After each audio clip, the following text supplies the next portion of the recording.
Good evening, everybody. Please be seated. That's it. Thank you. Thank you, Mark, for your assistance. Good evening, everybody. Happy to invite you to take part in the full council meeting this evening. Lovely to see you all. Nice, happy faces. First of all, before we start, I'd just like to remind people of today's date.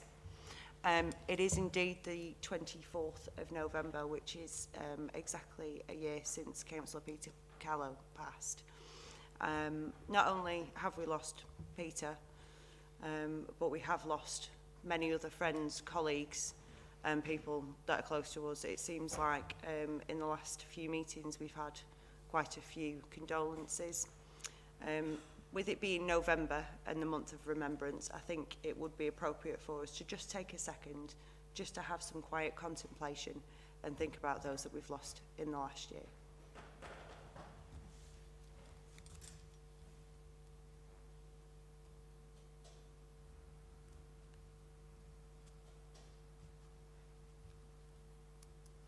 Okay, so welcome to this evening's meeting of the full council. Thank you everybody for attending. Welcome officers, councillors, members of the press and anybody that may be watching online. Of course we will get on with the meeting and try and get through this and let you lovely people all go home as soon as possible. So, but first, orders of business. We've got the preliminaries to start with. So I've got apologies for absence. I haven't had any official ones unless anybody tells me any different. No, marvellous. Declarations of interest. Now, there are some companies mentioned in the cabinet reports. What I would say is they are all personal declarations currently.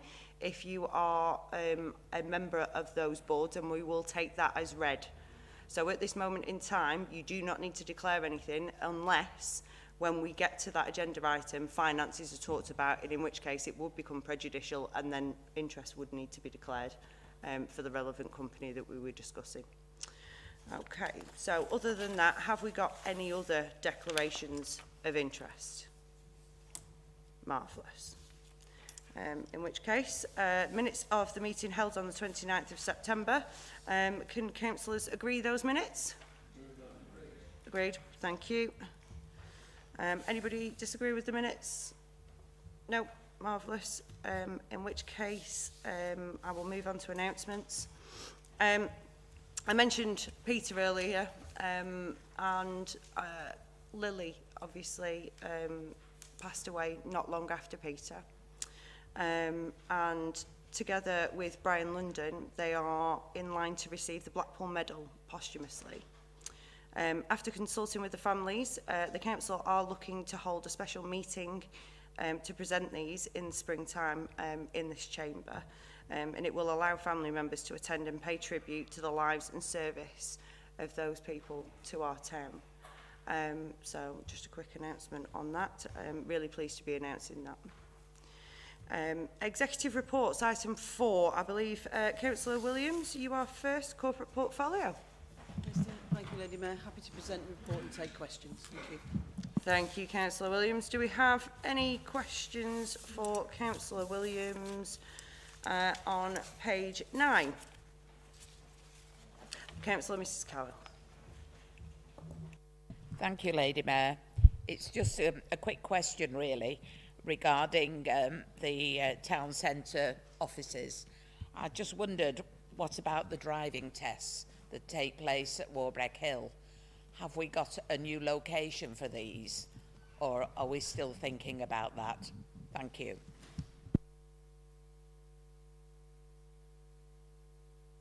Okay, any other questions? Councillor Scott. Thank you, Lady Mayor. Yeah, my question on the new hub for the civil service is my concerns are over the future and the future maintenance of the building.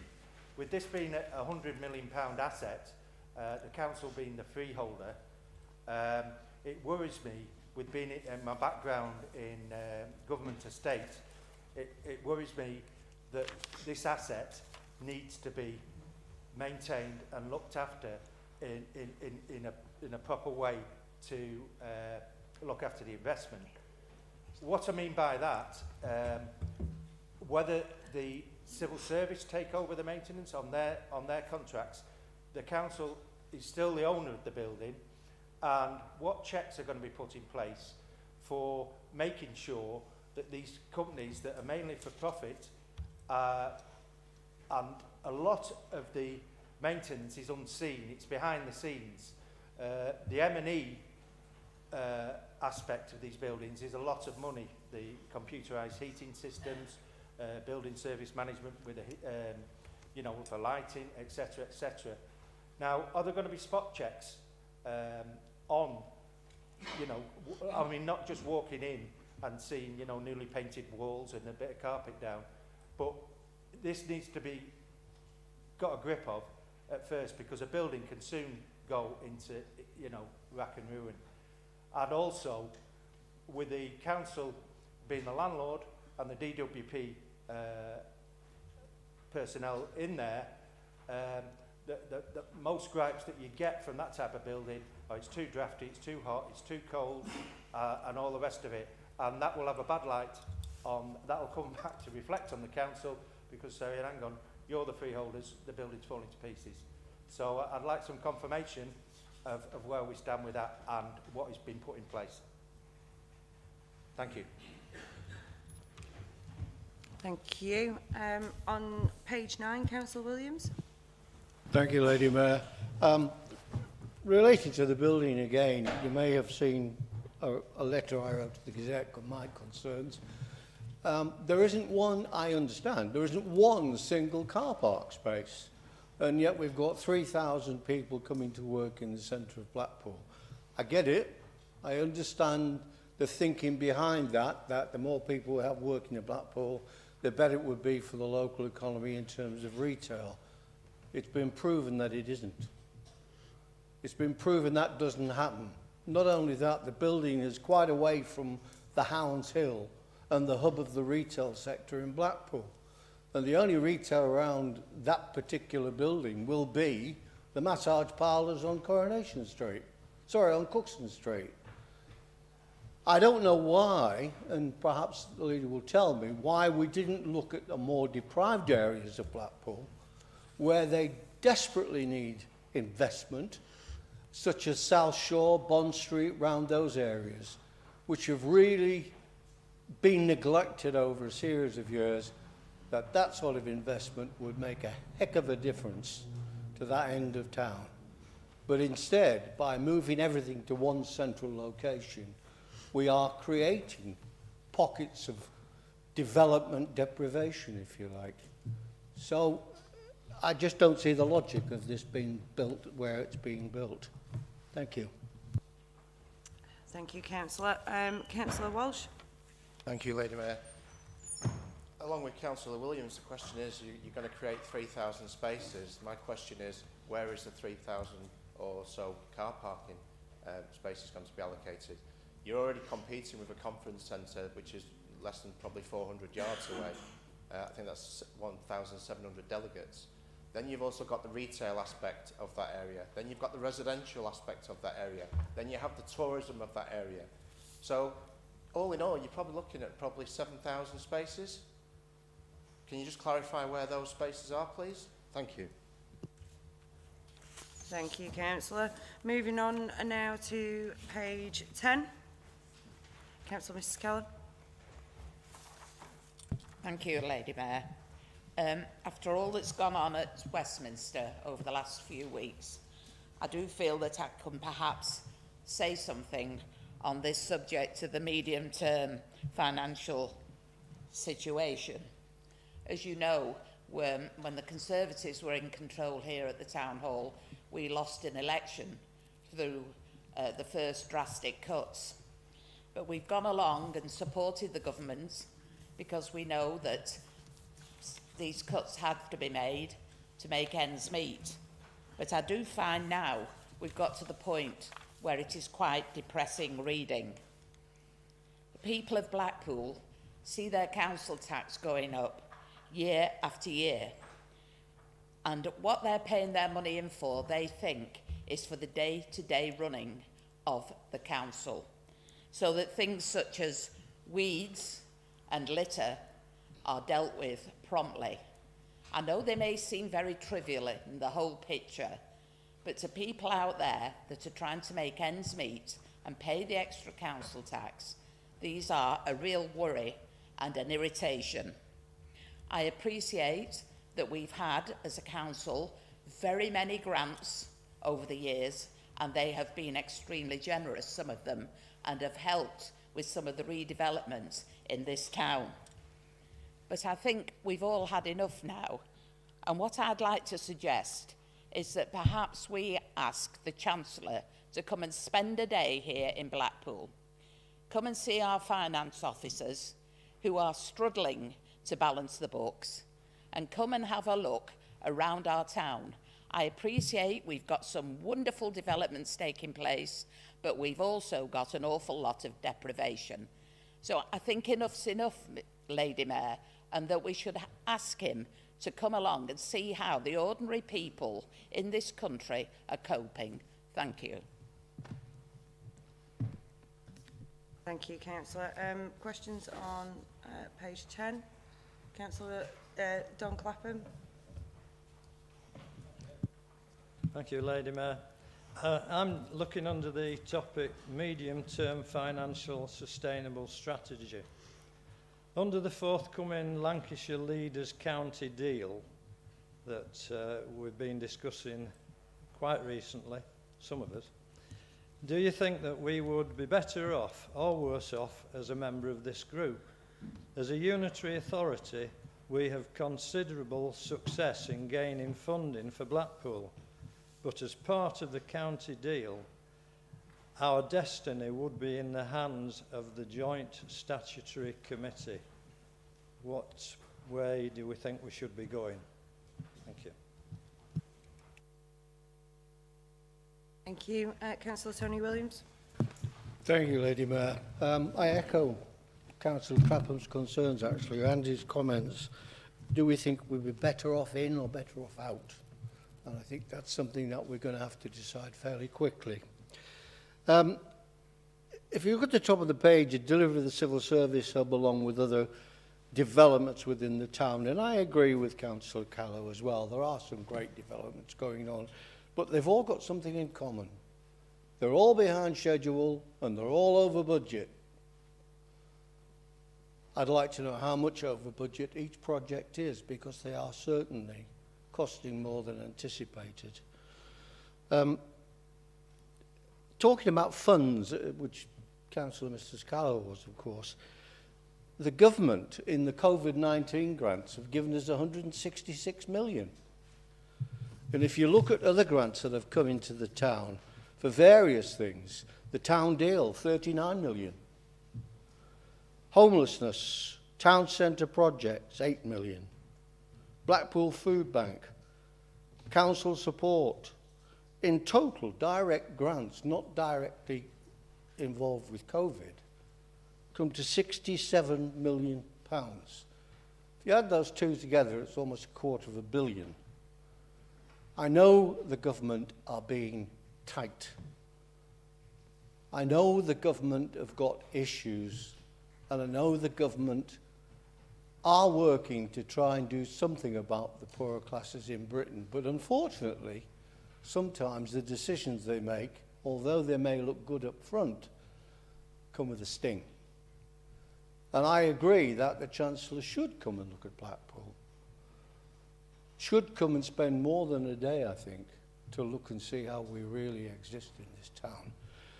But all in all, in terms of other grants, I think this government have been more than generous in terms of how they funded different projects. And there's something further on in the report about round one, which I'll comment on later. Thank you, Lady Mayor. Thank you, Councillor. Any other questions on page 10? Councillor Walsh. Thank you, Lady Mayor.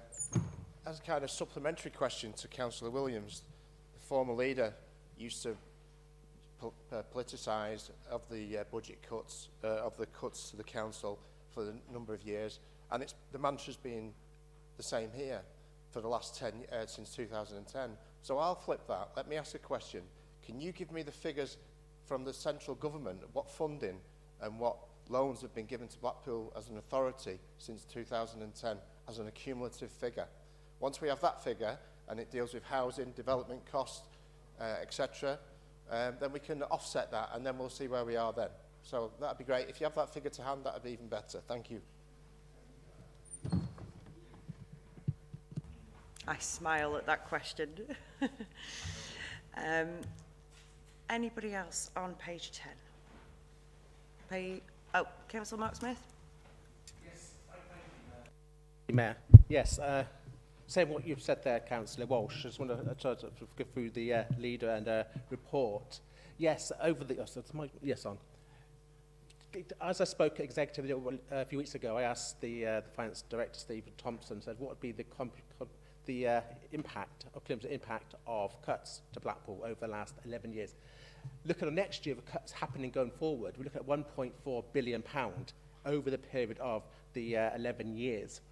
I asked for the figures, what we've had coming to Blackpool in grants in the last 18 months, I'm not going back 10 years, I'm just going back recently, not excluding COVID grants, because that's a separate COVID issue for business support. I'm talking about direct investment.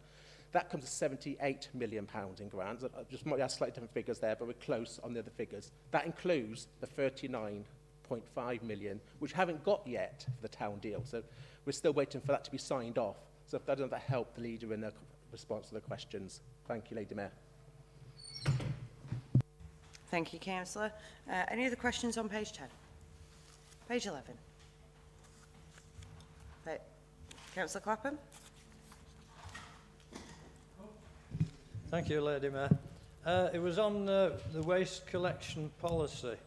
I must say that setting up Envico was with excellent funding from central government, and this wholly owned company is delivering a superb service to this authority.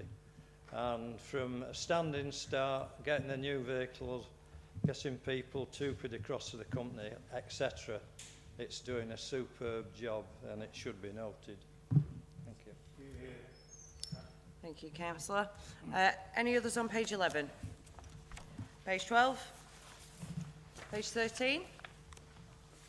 Councillor Clapham? Didn't even switch my mic off. Oh dear. It's about supporting the council's wholly owned companies. I must say that credit must be given to the way the council has supported our WOCs, as we call them, throughout the pandemic. Even better is the fact that they are in a financial position which is far better than was being predicted 6 or 12 months ago, and recovery is well on the way. Not all the companies are in the same position in terms of a timescale, but it's certainly looking good. And when you look at other authorities that have got wholly owned companies that have gone bust and are bringing almost the councils down, we're doing a superb job. Thank you, Ivan. Thank you, Councillor. On page 13 any more? Councillor Williams, Councillor Galley, and then I'll take you again. Thank you, Lady Mayor. Working with partners, could the leader please explain what a social value officer does? I'm sure there must be millions of them all over the world, but I can't find any trace when I Google them. I get the job, I understand it, but when we're negotiating with developers, surely that's part of the contract, that there is some offset work for apprentices, especially apprentices, and local tradesmen. I don't know how many local people are working on the conference centre. I don't know how local people will be working on the central development. My guess is that it won't be many. Unfortunately, it won't be many. But at a time when we actually threaten that there may be job cuts due to cuts next year, we're employing a social value officer. And I'd like to know what category of pay he's on, what the salary basis or she is on for that. And I don't know why we can turn around and threaten jobs with some people and then start recruiting at high level. Thank you, Lady Mayor. Thank you, Councillor. Councillor Galley. Thank you, Lady Mayor. Yeah, it was just on the issue of council tax and business rates. It's an area obviously we've covered in the audit committee, and I wanted to draw the leader's attention to this as a potential route in terms of improving some of those rates of collection. A number of other local authorities have put a lot of effort into marketing of fraud awareness, so any successes have then been widely publicised, and that covers normally single person discount, for example. There's normally a large number of people in that area, but what they've also done, and Stoke-on-Trent have been a recent example of this, is they've also promoted other areas of fraud, and that's covered. There's been less numbers of this fraud, but significantly they have returned quite large financial numbers. I think in Stoke it's around 450,000, and the area that they targeted was in housing tenancy fraud and subletting, and that's this connection with the informal economy and formalising it back into the formal economy, which has a subsequent impact in terms of who's paying what council tax. And I feel we've recognised it as a particular concern, Leader, but what we feel is if we have the right marketing campaign on the back of our fraud team's efforts, we would start to see better returns. Certainly some will be volume in terms of single persons, but in terms of financial figures, I think you'll also see an impact as well. Thank you. Councillor Clapham. Thank you, Lady Mayor. Mine was on the same point of Councillor Williams pointed out. I know when I read through this working with partners, I thought that in terms of delivering social value, it could be written into each contract the expected amounts that would be going towards helping groups in the area, bringing apprentices on board and anything else that will help the population close to or around the development that the contract has been given for. I don't know why we need a social value officer, because when you turn over to page 14 in this agenda, it goes into the contract by Tyson's on the Troutbeck development, and they produced some apprentices on that scheme, which will no doubt go on hopefully to the Grange Park scheme, and also they put money into some groups on Mere side. So it's already working, whether it be by someone who was doing that sort of job but didn't have a title, I'm not sure. But I think if I was writing the contracts, I wouldn't need anybody. Thank you, Councillor. Any others on page 13? Page 14? Page 15? Councillor Tony Williams. Thank you, Lady Mayor. Blackpool Airport, I'm delighted it's back in our hands and not being managed the way it was before, but I understand that we've appointed a new director, and I also understand that that director is business focused, and I hope that comes to fruition, and that's proof, because we desperately need more traffic. If you look at the figures for last July and August, I think there was 4,000 movements in the airport. The majority of those movements are the helicopters going out to the rigs. In fact, a large majority of those movements are helicopters. The rest is made up from private jets and people learning to fly. But that contract with the rigs is about to end shortly. It's not going to be there forever. So we desperately need the new director to be focused on attracting new business. Otherwise, all the accolades that we're giving ourselves now in regard to the airport are going to fall a little bit flat when all that traffic disappears. And I noticed that the planning drawings, I should say, are in place for the new hangar, which is too close to the runway. Simple as. It may not even get approval for certain size of planes to land if that hangar's placed there. So we need to be careful that, as I say, our accolades don't turn into dust. Thank you, Lady Mayor. Thank you, Councillor. Any other questions? Oh, sorry, Councillor Mitchell. It's brilliant news that the operating licences are back under the control of Blackpool Airport operations. I'm sure you'll also welcome the government's announcement that air passenger duty is set to be halved on domestic flights, making regional airports competitive again and rectifying the illogical situation where it was often cheaper to get connecting flights to foreign airport hubs. These developments provide brilliant opportunities for our airport, so with that in mind, what conversations, if any, have you had with commercial airlines about bringing commercial passenger flights to get Blackpool flying again? Thank you, Councillor. Any other questions on page 15 before we go on to general questions? General questions, anybody? Councillor Collett. Thank you, Madam Lady Mayor. I find it a bit weird. The first 4 or 5 questions that we got were all about how we got grants off the Conservative government, which I find, you can tell you've all had a meeting because there's obviously some kind of theme. And I find that really weird. Like, yeah, we have had grants from government. Thank you very much. We're getting a new town centre development and we're getting some new regeneration, and that's all very good. But we've still got residents who can't afford to pay council tax. They have to eat and choose to eat or heat. We've still got people who are struggling. And Blackpool Council hasn't done that. That's the Conservative government who've done that by cutting £120 billion worth from our budget. So, yeah, thank you very much for the funds that you give us and the developments that we've had to bid for with all the strings that come attached with it. But I'm pretty sure we would have liked our full budget so we could have supported our residents in the way that we probably wanted to. I just think it's really weird that you've all stood up and made this point that we've got money off the government, but we would have preferred a full budget so we could have helped our residents. Thank you, Madam Mayor. That's a fiver, David. Oh, Lady Mayor, sorry. It's all right. Councillor Campbell.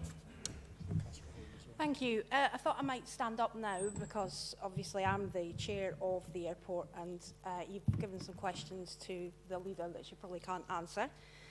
Yes, we do have a new managing director. He's not in post yet, hopefully in January at some point. He's a very good candidate and, like you say, a lot of commercial experience, which is exactly what we need because we want to grow the airport. The helicopters will finish. There's no denying that. We've always known that, so that's why we need to branch out and bring in different streams of business, if you will, and so that's going to be his job. If the new hangars are too close to the runway, I'm pretty sure someone will tell us and they won't allow us to actually build them, and therefore we'll move them. The cut to air passenger duty, Councillor Mitchell, yes, fantastic. Fantastic for a lot of places, but not for a place like Blackpool that doesn't actually have a commercial terminal at the moment. So, yeah, but, you know, if you want to find us the £25 million at least to build one of them, then we can have conversations with commercial airlines about bringing people in. That would be fantastic. There's no point shaking your head because it's true, unfortunately. As I'm sure Councillor Roberts sitting next to you will tell you. So, yeah, fantastic. We're open to anyone coming and speaking to us about bringing flights back to Blackpool, but at the moment that is not a practical thing for us to do.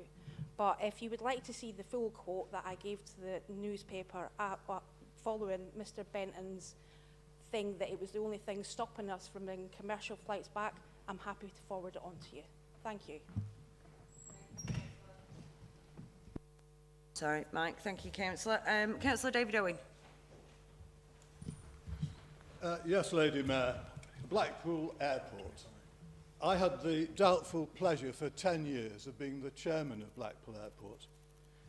And if I tell you the struggle was to keep the council contribution to its revenue down to £600,000 was an achievement. Most of the time we were running a deficit and a rates contribution of over £1 million. And we had a wealth of traffic at Blackpool Airport. But to get the commercial airlines in, we had, from time to time, because of the Civil Aviation Authority's remit, to spend a colossal fortune year on year on security alone. The perimeter fence had to be secure. Just remember how extensive that perimeter fence is and the cost of maintaining it to Civil Aviation Authority standards. Think of the fire cover when you have a civil aircraft Councillor, I do apologise for interrupting you, but we have reached our 25 minutes that's allotted for this time. So if people are happy for us to extend that, then that's absolutely fine, but I need to ask permission of council. So extend for 5 minutes? Will that do us? Okay, we'll extend. Thank you. Carry on, councillor. Just to continue, the costs of maintaining a civil airline facility at Blackpool Airport is huge and a great drain on the resources of this council, and it always would be. We got in Ryanair, but they wanted us to pay for their publicity. £50,000 over 2 years. This is when money was money. And for every passenger who came in, we had to pay them 20 pence. There was concern as to whether the main run field was adequate. The Ryanair pilots came in. In the meantime, we had agreed to buy a plot of land on the other side of Common Edge, and we were minded to extend the runway over Common Edge over the road at Common Edge to make sure it happened. When Ryanair pilots looked at it, they said the runway was quite convenient and satisfactory to take planes to New York from Blackpool Airport. What's the catch? The catch is that we could fly anywhere in Europe and further afield from Blackpool, but we would have to pay for that traffic. And when you think of the competition from Liverpool and Manchester, they make money, but they make money because they have a massive retail outlet. They make the money not from planes, but from selling stuff to the passengers. And that's something that Blackpool can never replicate. So it's rather sad, but it will never happen again that we have a serious commercial private passenger trade through Blackpool. We should certainly make use of the facilities there to produce high-paid, highly skilled, aviation-related industry in the development that's taking place now in that economic zone, with grants from here, there and everywhere. Thank it can you. be made a success. Thank you, councillor. Sorry, your time's up. I do apologise, councillor. Councillor Kane, did you indicate? Oh, sorry, apologies. Councillor Tony Williams. Thank you, Lady Mayor. I just have to respond very quickly, if you don't mind, before I go to my subject. Councillor Collett thinks it's weird. Well, that's not unusual. Councillor Collett thinks a lot of things are weird. And as regards to the airport, if we're going to be that defeatist, why don't you just shut it and have done with? If you don't go for something, you'll not get it. And this town has a motto, which is progress, not going backwards. How do other airports do it? I beg your pardon. Councillor, although I appreciate sometimes we get frustrated in the chamber, let's not. Not having that. My concern, and the reason why I'm asking a question, is this building. It's looking rather sad. It may not be our civic offices anymore. That's at Bickerstaff up the street. But this is our civic building. There's paint peeling off the walls. Some of the window frames, I know there's been some maintenance, but some of the window frames are hanging out.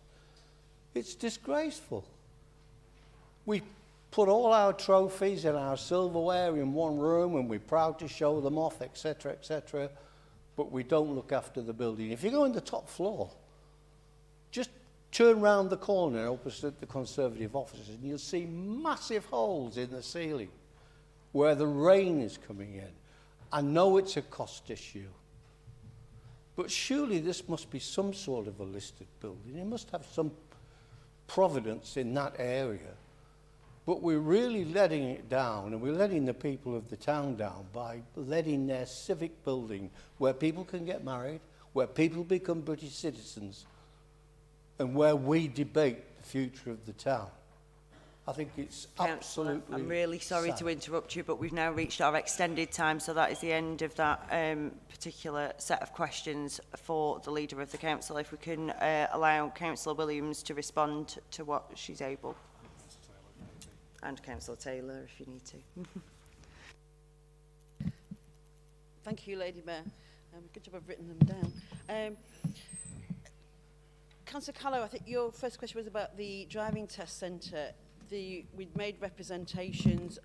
As I understand it, the new location is in Preston. I can find out something further, but I believe that we weren't consulted. It was a decision that was made. Councillor Scott, the concerns about the future of the maintenance, the lease deals with all of that. The responsibility lies with the DWP, with Her Majesty. So I think we can rely, got some security in that she'll take good care of that building. Councillor Williams, yeah, I did see a letter. Having worked, and I'm trying to word this carefully, having worked on Cookson Street for a number of years, and I now work on the other side. I could have added soliciting, couldn't I? But working on the other side of the car park. So I'm not sure if you spend a lot of time walking around there, but there is lots. There's the quality corridor money at Topping Street. There's a wonderful baker's on there, marvellous pea and ham soup. I don't run anywhere, and I can make it down to Boots via Marks and Spencer's and have a coffee at the Hive. So I don't accept that premise at all. And in relation to creating these pockets, we will apply for whatever funding that we can. In relation to the town's fund, the levelling up funds, that we were unsuccessful, that the 3 areas that we could apply for were heritage, transport and town centre. So it isn't, we will apply whatever we can. And obviously then we've had the disappointment of CRF funding, which would have been furthered the Claremont master plan, and also for the Waterloo, the South Shore. That was also unsuccessful, but we will find the money for that. I'll say, we will, as desperate as things are, we will, in terms of the finances and difficult, we will find the money for that. So I just don't accept that, it's our policy or plan. This is more down to what monies that we can, with a background of 10 years of cuts. Councillor Walsh, in relation to the car parking, multi-storey will be built, and of course we've got modern joined up transport system, trams, buses, a minute's walk away from the train station. Don't accept that that car parking will be an issue. We have also redone the car parking town centre strategy. I can let you have a look at that. I'm not sure if that has yet been to scrutiny. But yeah, and of course the whole point. Councillor Williams, when all this started with the Talbot Gateway, which was a long time before my time, your plan included 3 hotels and offices as well. So, this is the fact that we have, now brought this to the town centre, that breathe life, that football into the town centre, I think is amazing and should be challenged, absolutely championed, because also what it has done is ensure that those jobs stay in Blackpool, where there was a real serious risk that they could have gone elsewhere and out of the borough. Councillor Callow, cuts. I absolutely agree. Weeds and litter, it's not trivial. These are the things that concern our residents and is incredibly important. And that's why we are putting more money into that specifically. In addition to the savings that have been made by forming with Embaco, we will look at that. I wouldn't accept that the grants have been generous, but we'll come on more to know. And in terms of obviously we will welcome anybody who wishes to visit, but they should know there's enough information. They should know that and to have this pointless, consistent competition for grant funding when we know what areas, if the government are true to their word in terms of levelling up, and I'm not sure exactly what that means, then we shouldn't have this pointless competition. It should be, which uses resources, it should be paid to the areas that need it and paid now. Councillor Clapham, county deal. Yeah, well, we won't know until we know what the prize is. So we are inching forward, and until we got to the stage where we know whether we want to be in or not at that case. And obviously, you know, we've had discussions. We're only, again, at those early stages, but we are remaining within that to find out until we know the extent of the deal, you know, as Councillor Taylor, I'm sure, will comment. The works, Councillor Williams, are all behind schedule. We have come out of a worldwide pandemic, and in terms of increasing costs, that's a national issue in terms of for all structures, in terms of manufacturing. All industries have been affected by it, so I don't accept that. And the 166 million COVID, a lot of that money came straight in and was sent directly to businesses that didn't benefit the council, and a lot of it is in individual one-off. It isn't a continuous revenue source, which is the issue. Case in point, the revenue support grant, you know, we used to get 95 million, it's now down to 15 million, and that includes other things. So it's like cuts by stealth, because you throw in other things, new homes bonus, which I think we used to get 4.5 million. That's lumped in with the revenue support grant, and we get 50,000. Councillor Walsh, sorry, yeah, I will, again, one-off grants, not continuous providing revenue. I will get you that figure. Unsurprisingly, I don't have that figure immediately to hand, but I will have that, let you have that and a breakdown of that. Councillor Smith, I don't think that was a question, it was more of a comment. Councillor Clapham, waste collection policy, yeah, I agree, they do amazing job, and hopefully that improvement continues with as Envico embeds and with this extra resources that have been made available. And the second point was a question around the companies. Yes, I agree. You know, I think the support that the companies have had and the work that the companies themselves have done, you know, has been immense through all of this. Because obviously, in addition to all of how they've managed to turn around financially, a lot of the staff at our companies were also involved with the Corona Kindness Helpline. You know, went above and beyond. I think the senior new officer to Beckel was actually involved in delivering PPE. So, you know, they've done some pretty remarkable stuff. Social value officer, I think it's a bit strangely worded in the report, because they've actually been in place post for 12 months. And I think it's pretty essential. I think it's quite obvious what the need is around, yes, through procurement, but how do we ensure, because it's not just about what's in those contracts, how are we certain that that is actually delivered, that those companies deliver that, and in the way that we want it to be seen, and to learn good practice from that, and also as a theme of running through the council, providing support across the board in terms of social value. So I absolutely see it as essential in supporting more apprenticeships ongoing, and a breakdown of all the value that is provided to the council, how we can do all those things better.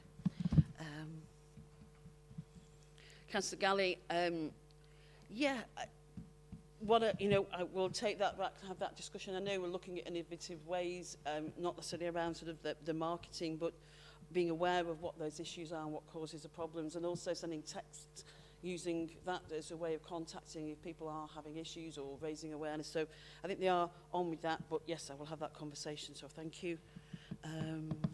Councillor Clapham, I think that was the same point around social value. I think you were making the point that it was written into each contract. Yes, it is, but the important bit is the delivery of that, and ensuring that that actually comes to fruition, and that we understand and we learn from that. Councillor Williams, Blackpool Airport. You've had some further responses from Councillor Campbell and Councillor Owen even. Yeah, as I said, business focused, but his background is business focused in the aeronautical industry, which is, you know, obviously a top man for the job. I'm getting my questions mixed up here. I mean, it sort of merges in, I suppose, then with Councillor Mitchell. We're looking at getting the infrastructure right, and then we can take advantage of opportunities. But I wouldn't, would you really expect there to be lots of opportunities available when we're coming out of a worldwide pandemic? When things start getting busier, we hope then to be in a position to look at those opportunities. But I totally agree with Councillor Owen that it's not going to be reopening to commercial airlines. Luton Council was advised by their auditors to sell the airport because it presented such a financial risk. And nobody wants, you know, we aren't going to, unless somebody's going to come along and foot the bill of £2 million a year loss, which that's what it was, pre-pandemic. So it's unworldly, unworkable, and we aren't going to put the council at financial risk. Councillor Campbell. Councillor Owen, yes, agree what was said. Councillor Williams, it's not about being defeatist. It's about being absolutely practical and ensuring that the airport operates and is successful. And up to it was that plan, which will continue, was really successful. And as I understand it, with the helicopters, that's only contract's been a year, and I think that is that 6 years or 10 years, so there's a good number of years to go. And the airport, you know, has been doing well. It's back under our control. There's nothing defeatist about it. Put my teeth back in. It's about ensuring that it presents those opportunities and we're able to take advantage of that. But it also means that we are not putting ourselves in financial issues just to, you know, because we're too near other points around the commercial airlines. We're too near Manchester and Liverpool. And Councillor Owen hits the nail on the head when he talks about the retail offer. That is how the airports make the profit. What we're looking at is how we can diversify that, and that's why we have looked to employ this particular person to expand that in the aeronautical industry. Looking sad, I know that we were on with works. I believe that there is a plan of works. I will look into and make sure that that is, you know, where we're up to with that and find out those details. Okay. I think that was it. Thank you, Councillor Williams. In which case, if we're ready to move on to the people portfolio, it's pages 17 to 24. Councillor Farrell, I believe you're presenting. I am, thank you, Lady Mayor. Before I present the report, I'd like to inform members that it's the National White Ribbon Day tomorrow, followed by 16 days of action. This annual campaign aims to educate and raise awareness of violence against women and engage more men to be part of the solution. And supporters of the campaign are asked to pledge never to commit, condone or remain silent about men's violence against women.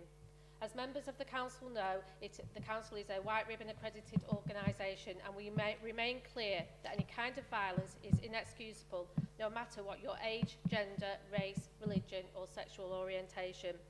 There are many activities across the town for the 16 days of action, one being an event in the Hounshill yesterday, which I attended, but there are also events at the Blackpool College, a theatre production, and players from Blackpool and AFC football clubs showing their support, which if you've been at the game last night for Blackpool, you'd have seen them wearing their white ribbon shirts while they were warming up. And I just want to take this opportunity to thank all of our partners who are helping us to raise awareness of the awful acts of violence happening every day against women. By working together, we are a step closer to ending abuse and harassment in our society, and including men in that discussion will drive the campaign forward. And if I may, Lady Mayor, Councillor Benson's unable to attend tonight, but she sent me an update with regard to Stanley Park, so if I can just read that as well. I have to take the glasses off because I can't see this one. Okay, as you are all aware, a number of birds, including swans, geese, have died on Stanley Park Lake. A test of one of the birds has confirmed a highly pathogenic HSN1 strain of avian flu. Therefore, we assume, obviously, that all the deaths are due to this strain. Public Health and Parks have been working with Public Health England, DEFRA, UK Health and Security Agency and the Animal and Plant Health Agency to make sure all appropriate action is taken in dealing with the birds and the public staff alike follow safe practices. Up to now, approximately 20 birds have died, with 3 more currently showing symptoms. The lake has been cordoned off with appropriate public messaging at the park and on our social media. Envico, our wholly owned company, are dealing with the bodies using the appropriate PPE and for the safety received antivirals. This is a very sad situation, and we are asking the public not to breach the cordoned area and to understand and under no circumstances to touch any injured or dying birds, instead but report them. Thank you, Lady Mayor. Happy to present the report and take any questions. Thank you. Thank you, Councillor Farrell. We'll go on to page 17. Any questions on 17? Councillor Tony Williams. Thank you, Lady Mayor. Obviously, I'm going to talk about COVID and the situation. We've all seen the pandemonium that's going on in Europe at the moment. So we've become complacent to think that this terrible virus has gone away yet. It hasn't. But I want to congratulate ARF and all the medical teams that have been working in Blackpool. I think they've done an incredible job, and especially at the hospital where we only have 35 cases of COVID at the moment in Blackpool Hospital and only 5 in intensive care. So we can't sit in our laurels too long because who knows what's around the corner. Like most things that you make decisions on, life gets in the way, unfortunately. But I do think they deserve some credit, and I'm happy to give them. Thank you.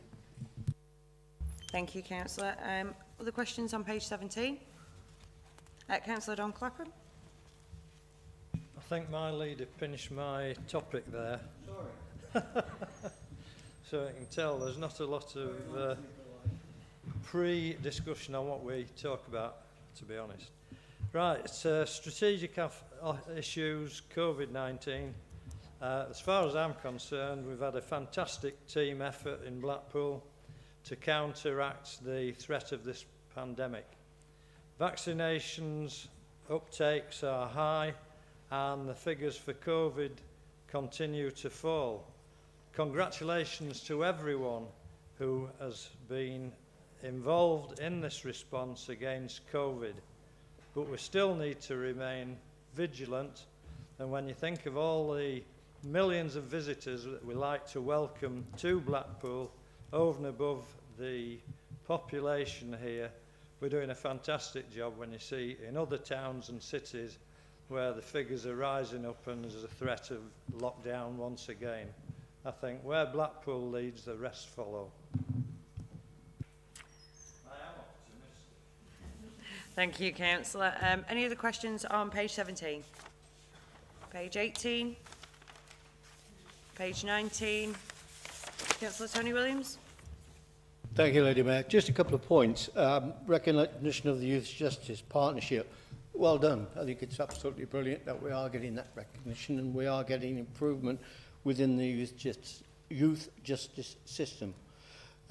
It's unfortunate that the courts don't see the importance of extending this further down, but I won't go on to that. It's just a picture of mine. But what we don't see at the moment, and I can understand through the COVID epidemic, is community service. It's something, if you've travelled the world, you'll see it in every other country, in every other town, and the bright orange uniforms in America, for instance, you'll see them working at the roadsides. And we used to have quite a bit of that happening in Blackpool. I remember down on Central Drive, when I was portfolio holder, we had them there doing the gardens and planting.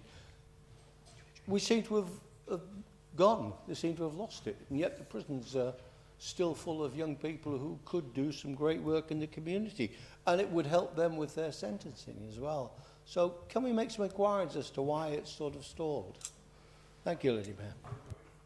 Thank you, Councillor. Sorry, I've got another question on the same page. Just a bit of recognition. Putting on a show, brilliant, love it. Seen most of what's been going on. But I would like to give a big shout out to the House of Wings, who are always looking after the interests of the kids in Blackpool. And it makes you want to dance if you go and watch them. I've been down to their studio a few times. And they're just fabulous. There's Sam there and a partner, and they do a marvellous job. And I think we should get them even more involved in what we're doing. Thank you. Thank you, Councillor. I've got Councillor Lou Williams next. Yeah, they were continuing the community service. What was the thing called? Payback. Payback.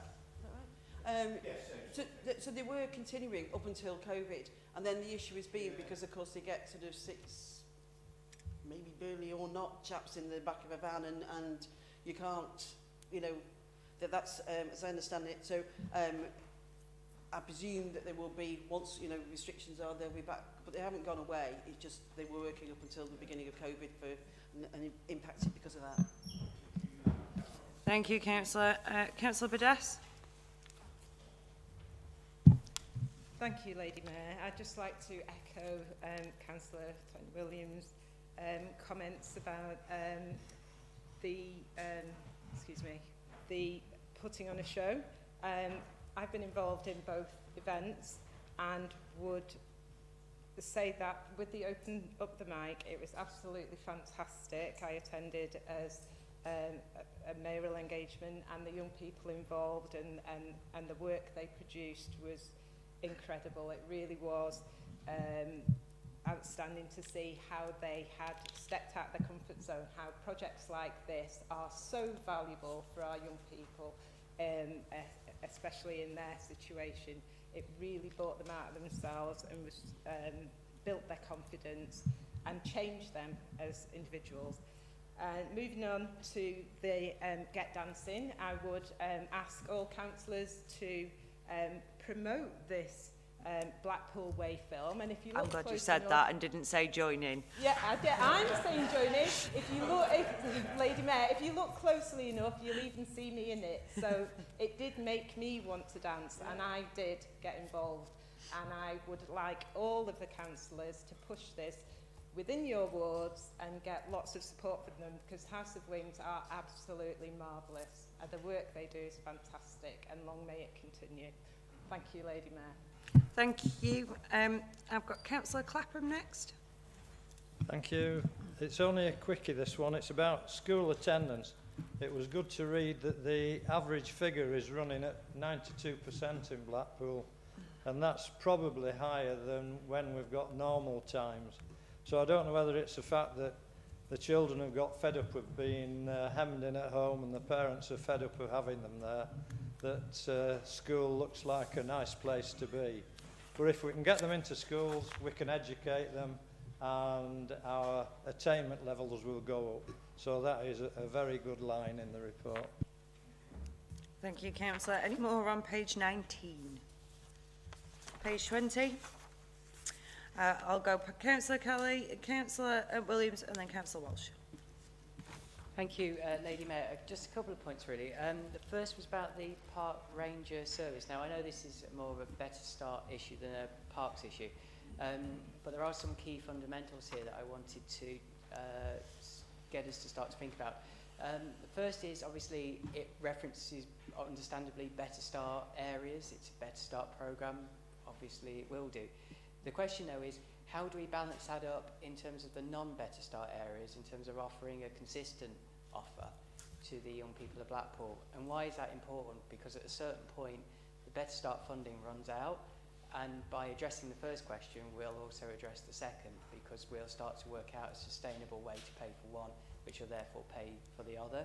I think it's a point that if we start to answer that question now, we'll have something in place that means that is a sustainable programme moving forwards, Lady Mayor. And the second part is around catering services, and it's just a huge congratulations to Derek and the team for what they've achieved. That's a classic example in terms of, and I wanted to almost say, Lady Mayor, that congratulations on turning service around. There wasn't a problem with the service, it was more about the presentation. And that exercise in presentation just shows the value, A, of what we've got, but when we get the promotion right, people from all over the town will buy it in all sorts of different ways, from the 2 brews that Catering Services now runs, and obviously the work with the academies. And there, I do believe, could be a lesson for potentially other services. It's not that there's anything wrong with them, sometimes it's just the presentation and the way that they can sell those services to raise additional income. So but that aside, I think we can definitely say well done to Derek and the team, and let them know how grateful we are. Thank you, Councillor. Councillor Tony Williams. I'm going to echo what Councillor Guy virtually said, but my first experience of Blackpool catering, I've got to admit, was down at the I can't remember the name of it. Progress House. And I went down for a meeting with the head of service there, and I actually went for a meal, and I've never eaten there again. You can't do it because it's pulled down. But what an improvement. Absolutely stunning that they have improved so much over the last 6-7 years. And the proof is in the pudding, so they say. At least I've not said Peppa Pig yet. So You just did. That's I it. just You've got to did. sit down Right, now. sit down. Can I recommend that you go to East Pines Library or Anchors Home Park, try the breakfasts, drink the hot chocolate, good prices, great place to eat and meet. So well done to our catering services for making that change. Thank you. Thank you. Councillor Walsh? Thank you, Lady Mayor. In regard to welfare support for those in need, interesting comments that Councillor Collett said before about the Conservatives possibly having a group meeting to discuss collective funding throughout the years. And yet here we are with the government looking at supporting households for people who've got energy needs, food issues, etc. Welfare support is in place in this country, and I'm very proud of our welfare support. What you've got here, there has to be a tipping point where Blackpool Labour Group have been in charge for 10 years. At some point, there has to be a tipping point whereby all the work that you're supposed to do is meant to change the fortunes of the town. Are you actually telling me that after 10 years of being in administration, all the work that you guys are doing, or the administration, is not counting for anything? When do you perceive, or do you actually see, there will be, to get out of social deprivation, is jobs and creation? Labour won't fix this town. Blackpool Conservatives will in 2023. Any other questions on page 20? Page 21? You heard it here first. Councillor Owen? Yes, Lady Mayor. Children's social care. I'm sure we'll all be delighted to see the progress that's being made. But at times the government doesn't help us. It may surprise members to know that for an application to the court for care and supervision order proceedings, this council has to pay a court fee of £2,215. And you may wonder why, but it isn't just in that.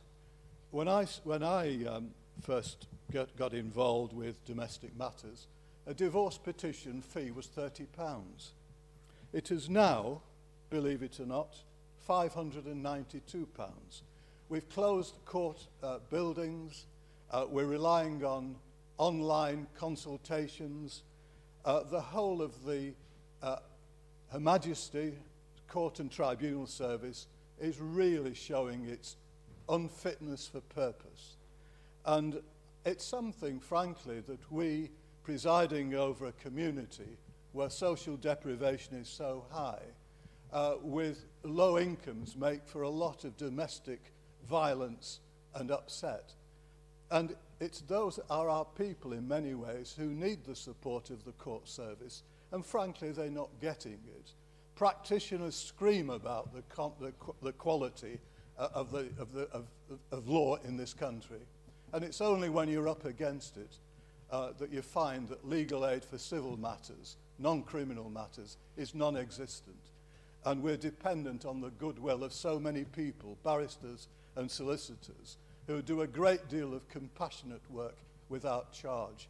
But I honestly think, Lady Mayor, we ought to be making representations through our MPs and directly to the Justice Department to say this I don't know, it's avaricious nonsense. The Queen in her court is supposed to be dispensing justice. Frankly, this government isn't allowing her to do that. Thank you, Councillor Owen. Page 21, anybody else on page 21? Page 22? Page 23?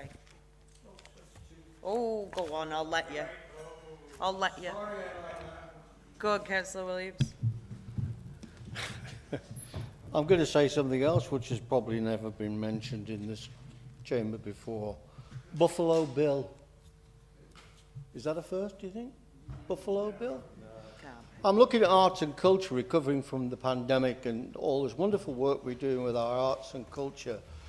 We had a statue which used to stand in the entrance of the library. It's got a very interesting history. It was actually produced by a chap called Winans, although I'm in dispute it might have been a Remington looking like a Winans. It was a rather large statue. It was made of bronze. It was donated to the town by an ex-Blackpool alderman's son-in-law. Percy Henry was his name. He was a music hall act, at first exposed to the public as a clog dancer in 1930-something, or even earlier, when he was 4 years old. It's an interesting story. He travelled America before most of the people did, before the rock groups did, before any of the acts from Britain did. He travelled with his own troupe, but he travelled with his parents' troupe. And he brought back a present for his father-in-law, Alderman Broadhead, I think it was, who was Alderman of Blackpool, and he opened the library itself. When he died, Percy donated this statue to Blackpool, and specifically the library. In 2002, it was valued at £16,000. No doubt that valuation would have increased, of course, through the years. Why would we insure it? It's a big statue, it's made of bronze, and it's heavy. So why should we insure it? And when we refurbish the library, we'll move it somewhere safe so it isn't damaged. We'll stick it in a warehouse under Harrow-side Bridge, which has open access, and we'll be okay. 2 years ago, it got stolen. Nobody knows who, nobody knows why, and the story is that we didn't report it to the media because we didn't want the thieves to melt it down. Well, they probably had it melted down within a day, knowing who it was, but I still think there may have been some inside information on this. That statue, I believe, and research tells me, was on display at the World's Fair in New York in 1932. And that's the significance of Percy Henry getting it and presenting it to his father-in-law. It's gone forever. And we didn't even insure it. And yet we are the guardians of arts and culture. I think it's absolutely disgraceful that we've lost this significant, unique piece of art through carelessness and neglect. And I'm amazed the Arts Council are still speaking to us. I used to be on the Arts Council. I would be creating stink. So, Lady Mayor, I just hope that the leader will make sure that all our future artworks are kept in the position and in the quality they should be. Thank you. Thank you, Councillor. Any questions, comments, page 23? Go on, Councillor Scott. Go on, it's all right. Thank you, Lady Mayor. It was just a follow-on from what Councillor Williams said, and in part to my initial question about looking after the assets. This elected council is trusted by the community to look after their assets and value for money for council tax. And this is a classic example of not looking after the assets properly. Thank you, Councillor. Councillor Michelle Scott. Thank you, Lady Mayor. I wasn't sure whether to make my comment under this section or the next one, but I'm going to say it now because under Arts and Culture it talks about recovering from the pandemic. Councillor Danny Scott and I treated ourselves to tickets to the Grand Theatre earlier this month, and I have to say what a fantastic experience it was. It was wonderful to get back into the theatre, to see a huge audience in that theatre all enjoying live music and a live show, and it was fantastic. And I have friends and colleagues who've also been to the Winter Gardens, so I'd like to congratulate those venues on what they're doing to recover from the pandemic and urge everyone to please support those venues. We're really, really lucky to have them as assets in our town, and we need to make sure that they remain huge assets in our town for tourists and visitors and residents, of course. So thank you, Lady Mayor. Thank you, Councillor. I'll take that opportunity to say a big thank you to the team at the Winter Gardens in my other role, because I know they've been working incredibly hard, and we've had some new recruits in the last 18 months during COVID, so it's been particularly difficult for them. So they're doing an amazing job considering the circumstances. Any questions on page 23? Page 24. General questions. Councillor Mitchell. Thank you very much, Lady Mayor. I warmly concur with Councillor Fowler's comments about women's rights, and it's very, very important that we have those conversations throughout public life and private life. And of course, it's not just abuse and harassment, as you mentioned, but it's the whole pathway of behaviour. It's domination, it's bullying, it's assertiveness gone wrong, and we must call out some despicable behaviours that take place. And we must call them out in private, we must call them out in public. And that means in every area of life, and I do mean every area of life. And we don't do that by being best friends with the perpetrators. Thank you. Thank you, Councillor. Any other general comments, questions? Councillor Lou Williams. In the excuse me, in the absence of Councillor Benson tonight, just in relation to the point about the insurance, I don't think it's not correct to say that we were uninsured. The way, as I understand it, and I can get some further details, is that we look how we deal with insurance is it's cheaper or more cost effective to put that money into a reserve rather than and then utilise that for loss rather than having the insurance. So it's not correct to say that we don't have insurance. And while I'm up, I just wanted to add in terms of, I'm sure whether I'm treading on Councillor Smith's toes, but I'm sure the figure's gone up, but over 1,500 jobs on the airport zone, the Chef's Academy, the youth zone, all the other job skills and assets that we will look to, and this council prizes nothing more than the development and skills and opportunities for our people. And we will continue that will be at the forefront of all that we do. And whether government funding, like the levelling up, like the CRF funding, that takes those away, we will continue to endeavour to find those monies and to deliver that. Thank you. Thank you, Councillor. Any other general questions on this portfolio? Councillor Roy. Just a few general observations. I don't think anybody but the most jaundiced and the Mr. Grumpies of this world would doubt the great strides that the Council has taken in recent times. And I think this particular agenda today shows so many of them.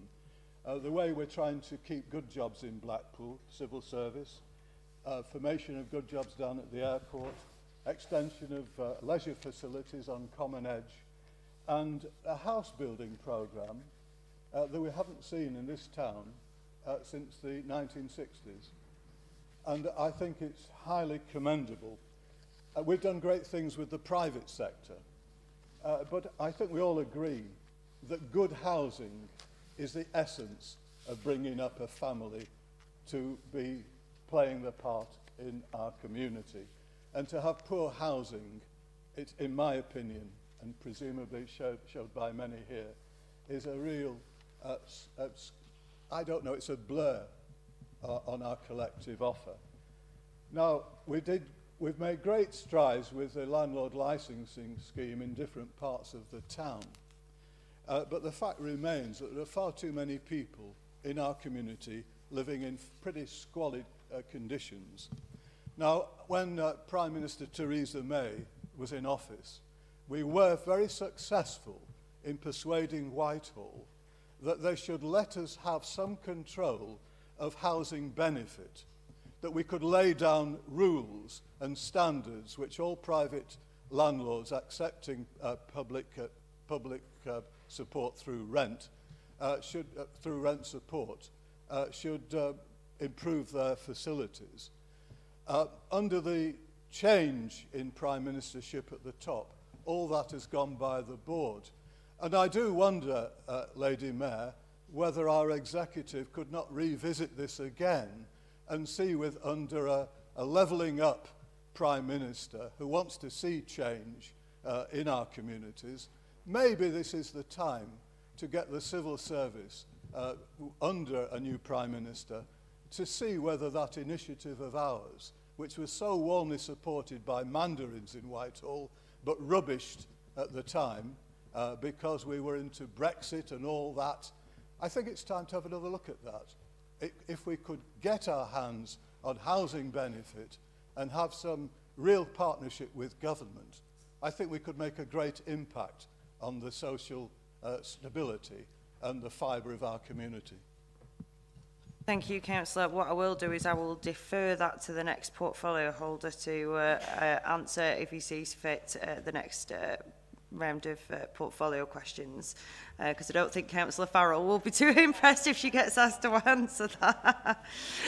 Do we have any more general questions? Councillor Tony Williams. Thank you, Lady Mayor. Just a note. I, for one, am very proud of the justice system in Britain. Having seen it work in other countries, I don't think I'd like to be involved in any of theirs. Yes, there's nothing perfect, but it's not so long ago we were hanging innocent people for murders they didn't commit. Thankfully, that's gone. And if you want to see how the justice system doesn't work, you need to go and sit in an American court for a couple of days and see how it works there. So I accept what Councillor Owen is saying about it could be better and it needs looking at. Everything can.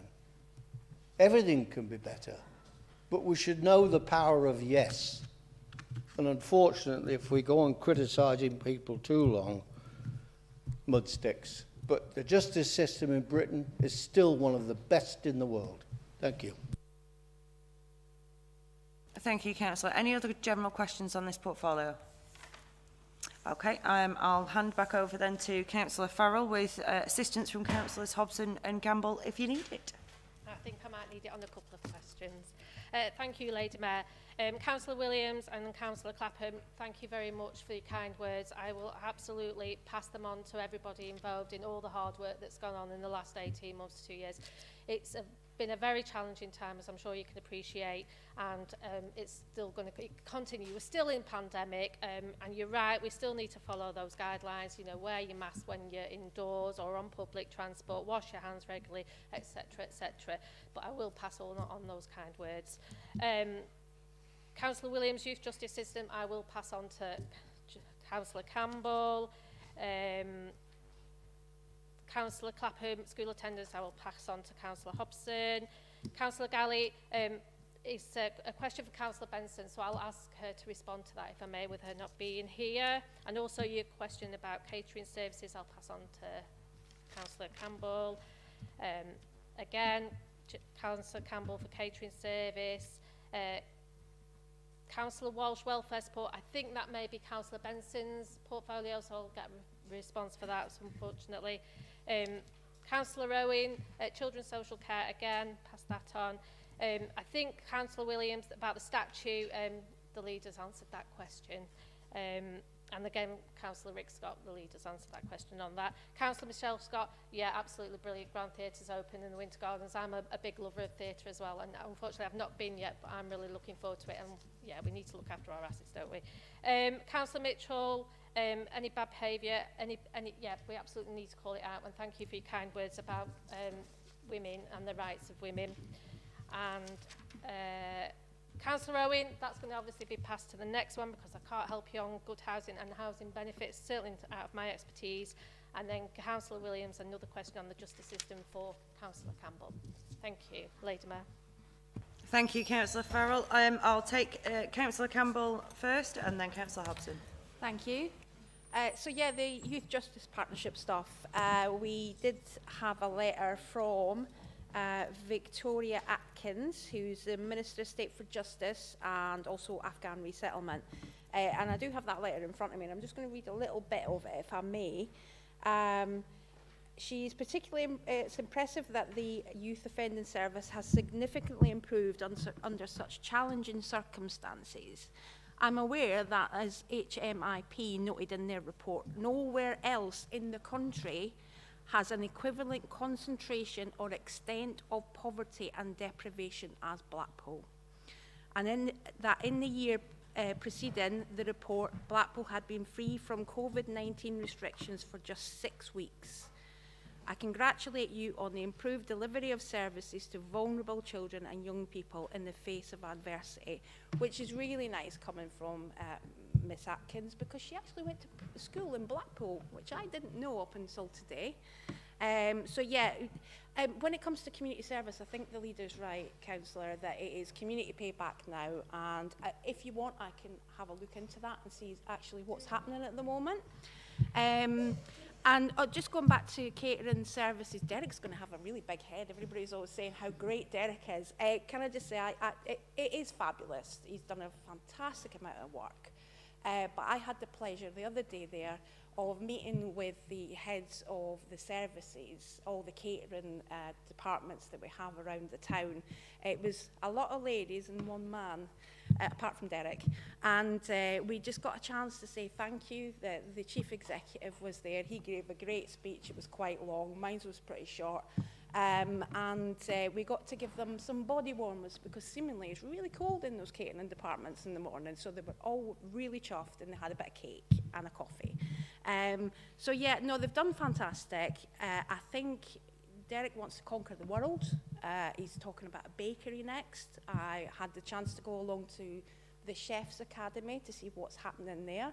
Fantastic work happening there with some kids that are probably more vocationally based, don't really like being in an academic setting, but we're bringing them out a couple of days a week to do that, and saying at the same time, can you just try and concentrate on school as well? So it seems to be working quite well. So yeah, Derek's, my daughter's really pleased as well, because they managed to get the FCAT contract, and she says, well, Mum, I might actually eat at school now because the food's been rubbish. So yeah, that you know, the meals are fantastic, so I will give her some money for that. And just going back to what Councillor Walsh said, you seem to think that we've really done nothing in this town. Can I just suggest that you maybe look through the last 10, 11 years reports and all the things that we've been doing in this town, and I think you'll be pleasantly surprised. Yeah, we've always been there, but we were deprived under a Conservative administration as well. Thank you. Thank you, Councillor Campbell. Councillor Hobson. Yeah, thank you, Lady Mayor, and thank you for the point that you raised, Councillor Clapham. Yeah, we're delighted with the school attendance figures, and you may recall from the last agenda that the GCSE figures were also showing some signs of improvement as well. So yeah, we're very optimistic with the direction of travel that our schools are taking, and thank you for raising the point. Thank you. Councillors, I'm going to ask if we can just take a quick comfort break and be back at 25 to, if that's okay with folks. So just 10 minutes, just have a quick comfort break for folks. Thank you.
After all that excitement of us having a 10-minute break, yeah, we can just come back to order.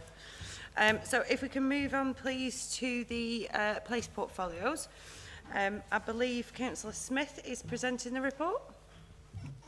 Yeah, thank you, Lady Mayor. At least I saved a fiver there.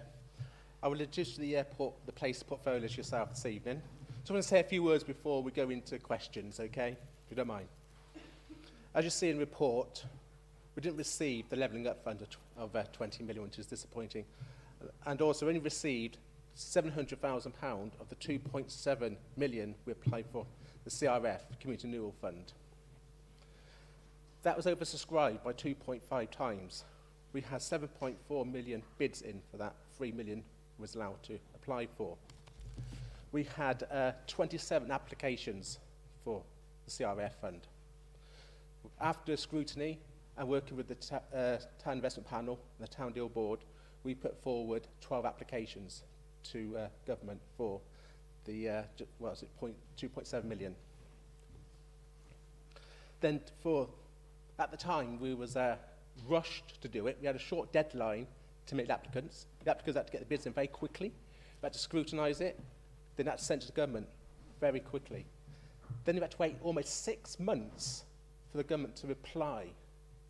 Then to find, out of the £2.7 million we bid for, we only got £700,000.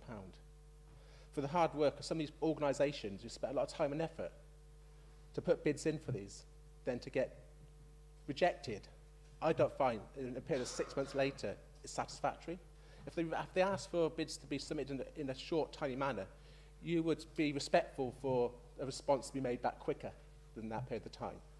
So, but that's a good cause to apply for. So the forward's going to go forward and they make a difference. I'm just disappointed in the other 8 that we did put forward and the other 23 who actually applied in the first place. I just want to put on record thanks to all the organisations who actually tendered for the money and for the hard work they did, and hopefully we can work with them going in the forward. 2 things. I just want to, Councillor Coleman asked me a question last time before Council about the golf course. I understand that a letter has been sent answering the questions to the person who requested the questions to that question for yourself. A few questions have been asked in the council prior to this report. I just want to answer. Tony Williams mentioned the town hall from the front. It did look tired, and I noticed myself looked tired. So I went to Steve Thompson, the accountant. He's a bit tight for money, like all accountants are. So I had to twist his arm. Thank you. And we spent some money on improving the frontage of the building. We spent almost £39,000 on painting the windows, the island railings, the flagpole, inserted new lighting on there. It's not perfect, but it's a step closer to where we were beforehand. So I said, look, we need more of a programme and make sure these windows are kept clean and just not just done randomly. So going forward, it was going to be a programme of maintenance and improvements, making sure the place looks better. So I hope there's some reassurance there to the question you asked earlier on. Councillor Williams asked a question about jobs on the enterprise zone. She just say 1,500. It's actually 1,883 new jobs so far on the EZ. We've got a target over the 25 years to get over 5,000 new jobs on there. Next year, shortly, we open the new Multiply factory on site, which will generate a lot more jobs on that site. So we're well on target to achieving our goal there. Okay, from that point there, we'll take any questions. Thank you. Thank you, Councillor Smith. We'll go to page 25. Councillor Tony Williams. Thank you, Lady Mayor. Specifically, I want to talk about the new car park on the Central Station site. As I understand it, the developer is going to build this car park on our land. We retain all the car parking fees, but we pay a rent on a lease basis to the developer of the car park, which sits on our land that we already own, where there are already cars parked. It just seems strange that why didn't we build our own? You know, we're getting a developer to build it, presumably all part of this massive extension on the central prom. And we're going to be paying for the privilege of using a car park that should belong to us. It just seems crazy. Can I just also, Lady Mayor, if you don't mind, just talk about buildings and shop fronts, etc. I'm delighted to see that the Stanley Buildings, which is one of the most iconic buildings in Blackpool, is finally going to get the attention and investment it needs. But I wasn't very pleased. There are 2 shops on there which have just opened. One is called Mankind, it's a man's wear shop, and the other one's called Lingerie Lounge. I've only ever been in one. We know which one, don't we? I can tell you that, reportedly, the other one that I've not been in is excellent. And if you've seen the Christmas displays outside, they're stunning, fabulous. It looks like something on Fifth Avenue in New York. It's really, really good. And it's cost them. The chap who owns the Mankind is Sir J. Smart. Billy Smart, the circus. It's his nephew. I don't know who owns the other shop that I've never been in. Might have been gifts, you don't know. But I was shocked last week when this Sir J. contacted me and said that somebody from the council had gone to both these shops and said, you'll have to take all these decorations down. This is a listed building. Yeah? It happened. It did. I just couldn't believe it. It might be a listed building, but it doesn't look like one, does it? It looks a damn mess. Why are we telling people to take Christmas decorations down when everybody is looking forward to this Christmas after such a terrible year? I just find it unbelievable. I think the media know about it. I haven't told them. No, I haven't said a word. So I think we should look into that and make sure that we're not being a little bit over-avarice on telling people they can't have Christmas decorations. Thank you, Councillor Williams. Page 25, anybody else? Page 26. I've got Councillor Galley, Councillor Clapham and Councillor Mitchell. Thank you, Lady Mayor. It was just to follow Councillor Smith's comments, Lady Mayor, about the levelling up bid and the other funding applications. As somebody who's been on the wrong end of a number of funding applications over the years, I know absolutely how painful that is, and I totally echo your comments, Councillor Smith. Being someone who's got a proclivity towards optimism, I would then say, what can you do with this situation that takes us forward in a better place from where we find ourselves?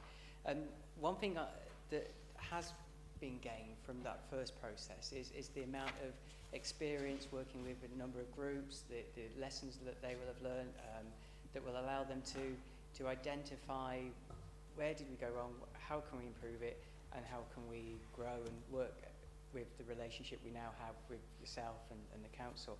And that obviously takes us to the crucial question, is the level of feedback that you get from the funder. And it's crucial that you get feedback that's a bit more than thank you for your bid and we're very grateful, but you weren't successful. You need real good feedback that says, this is why you didn't get it, this is what we would recommend you do next time. And I think it's about the next time, which is really crucial. And we take the same lesson with the Levelling Up Fund, and that level of transparency, that level of community ownership that can sit alongside a council-led bid is something that we now need to start to put together between now and next year when we submit the round 2 levelling up application. Whatever the processes are, whatever the bids are themselves, I think at this point it's trying to find out and be really transparent with everybody.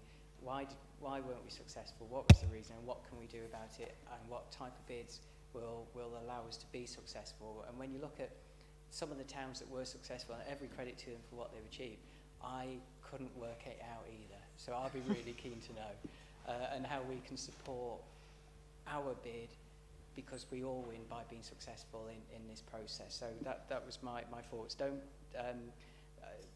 I know it's painful, but with those lessons learned, I think you can hit those spaces and something good will come from it. Thank you, Councillor Galley. Councillor Clapham is next, please. Thank you. Mine's on the same topic as Paul's there. When you look at the top of page 26 there's a fantastic list of successes in terms of grants from the government. But down at the bottom, yes, it is disappointing that we didn't gain success with those 3 submissions under the Levelling Up Fund bid. But as Paul said, if you go back, you learn your lessons because you fail first time round. I'm sure you can rebid, put in a new submission, probably under a different category, different slant on it, and be successful next time round. You do learn from failure, but overall, we are more successful than we fail. And I'm also optimistic. Thank you. Thank you, Councillor Clapham. Councillor Bradley Mitchell. I understand the Levelling Up Fund was weighted towards places such as Blackpool that was designated as Tier 1 priority areas by the government. However, as your report mentions, the bids were also measured against several other factors such as deliverability and value for money. It follows, or seems to follow then, that the reason the bids fell short of securing funding is due to the projects the council put forward being of inadequate quality. Thankfully, Blackpool should be given a second chance to bid for this funding. Instead of using this lifeline to put forward further projects for the town centre on top of the tens of millions of pounds in regeneration funding that have been spent or are due to be spent there already, will you instead ensure that ambitious, quality regeneration bids are also prepared for areas outside of the town centre that are in desperate need of regeneration and which Blackpool residents are calling out for? Thank you, Councillor. Councillor Lou Williams next. I'd realised, Lady Mayor, that I'm actually on, so maybe I should answer. Okay. That's I'm going to hold for a second. Okay. Any other questions on page 26? Page 27. Councillor Tony Williams. Thank you, Lady Mayor. I'm carrying on because the paragraph does go over the page about the loan. There's 2 reasons or 2 scenarios why bids aren't successful. Either the bid isn't good enough or the other bids were better. And I think it's wrong to criticise the provider in this example. Yes, they may not be the fastest responders, but quite honestly, they're saying there, they have told us they will have a briefing and tell us where we went wrong. And hopefully that briefing might lead us to make amendments to our bid and we'll be successful. I hope we are. I really hope we are. But I think it's wrong to criticise the provider biting the hand that feeds you, quite honestly. I think we should be more positive and think, right, let's get to that briefing and let's sort it out and find out why we didn't get the money. The other thing, Lady Mayor, on that page actually is all about the work on the cinema and Wilco's and the restaurant. I've got an idea. No. Dangerous stuff. It's a bit late, I'm afraid, but I wished I'd thought of it earlier. See that restaurant and that cinema? Yep, and Wilco's. We could have put them all in Debenhams. It's empty. And that would save me asking the leader every council meeting, have we got anybody to go in Debenhams yet? They'll all fit in there. It's not a problem. Be really nice. Just imagine how much money could have been saved. Have we got anybody going into Debenhams yet? Thank you. Okay. Any other questions on page 26? Page 27. Sorry. Page 28. Councillor Bradley Mitchell. The £50 million from government to improve our sea defences and protect thousands of people's homes from flooding is brilliant news. However, regarding the last line in that section, you'll no doubt be aware that this is in fact the first government to set out expectations that water companies must significantly reduce sewage discharges as a priority. We instead welcome the package of measures the government introduced that help crack down on the pollution of our rivers, waterways and coastlines. Thank you, Councillor. Any other questions on page 27? Councillor Tony Williams. Sorry, I should just stand up and stay here, I suppose. Shoring up our coast to combat the effects of climate change. Well, we've been shoring up our coastline for several years. I think probably before the climate change emergency agenda came to being. But we do have problems. We have problems down at Anchor's Home. You may have read tonight where there are some concerned residents who brought it to mine and Paul's attention that the revetments seem to be underwash, and I think we may have problems with the contractor. But certainly we need to do something. And it's just a shame that we have to have politics in this, because it's blighted by the tons of raw sewage that continue to be pumped out into the sea under the government's watch. I can guarantee you that raw sewage is not breaching the wall down at Anchor's Home. But it's not a new practice. It's like, oh, all of a sudden sewage is going into the sea. It's been happening for years. It's happened under Labour governments for years. You know, but I can understand the reasons why. When the floodgates are full and there's nowhere to go, would you rather have it running down the street? Or whatever. I'm not an expert in the disposal of waste. But I do think that we should be a little bit more, how can I put it? Do we stop using the toilet, do you think? You know, things have got to happen whether we like them or not. It's not something I particularly like to see, and we've got a blue coastline. And I like to keep it that way. I know Fred would. He's been involved in it. Thank you, Lady Mayor. Thank you, Councillor. Any other questions on page 27? Councillor Stansfield. Thank you very much, Lady Mayor. It's the affordable low-carbon homes for Grange Park. I'm absolutely delighted to see this as actually now coming to fruition. Those that sit on the planning committee will be aware of the amount of times that applications have come and I've said, what's green about this application? Well, we don't have any jurisdiction. Now we've got something which is actually coming up with 30 source heat pumps, reducing carbon footprint. Absolutely delighted to see it. This needs to be rolled out throughout all our major developments that come through the planning department. Thank you, Lady Mayor. Thank you, Councillor. Any other questions on page 28? Page 29. Councillor Mr Maxine Callow. Thank you, Lady Mayor. It's regarding the Grundy Art Gallery. A very encouraging report here, and it's 110 years old, which is wonderful. And the fact that 7,000 people attended the Manchester Contemporary Art.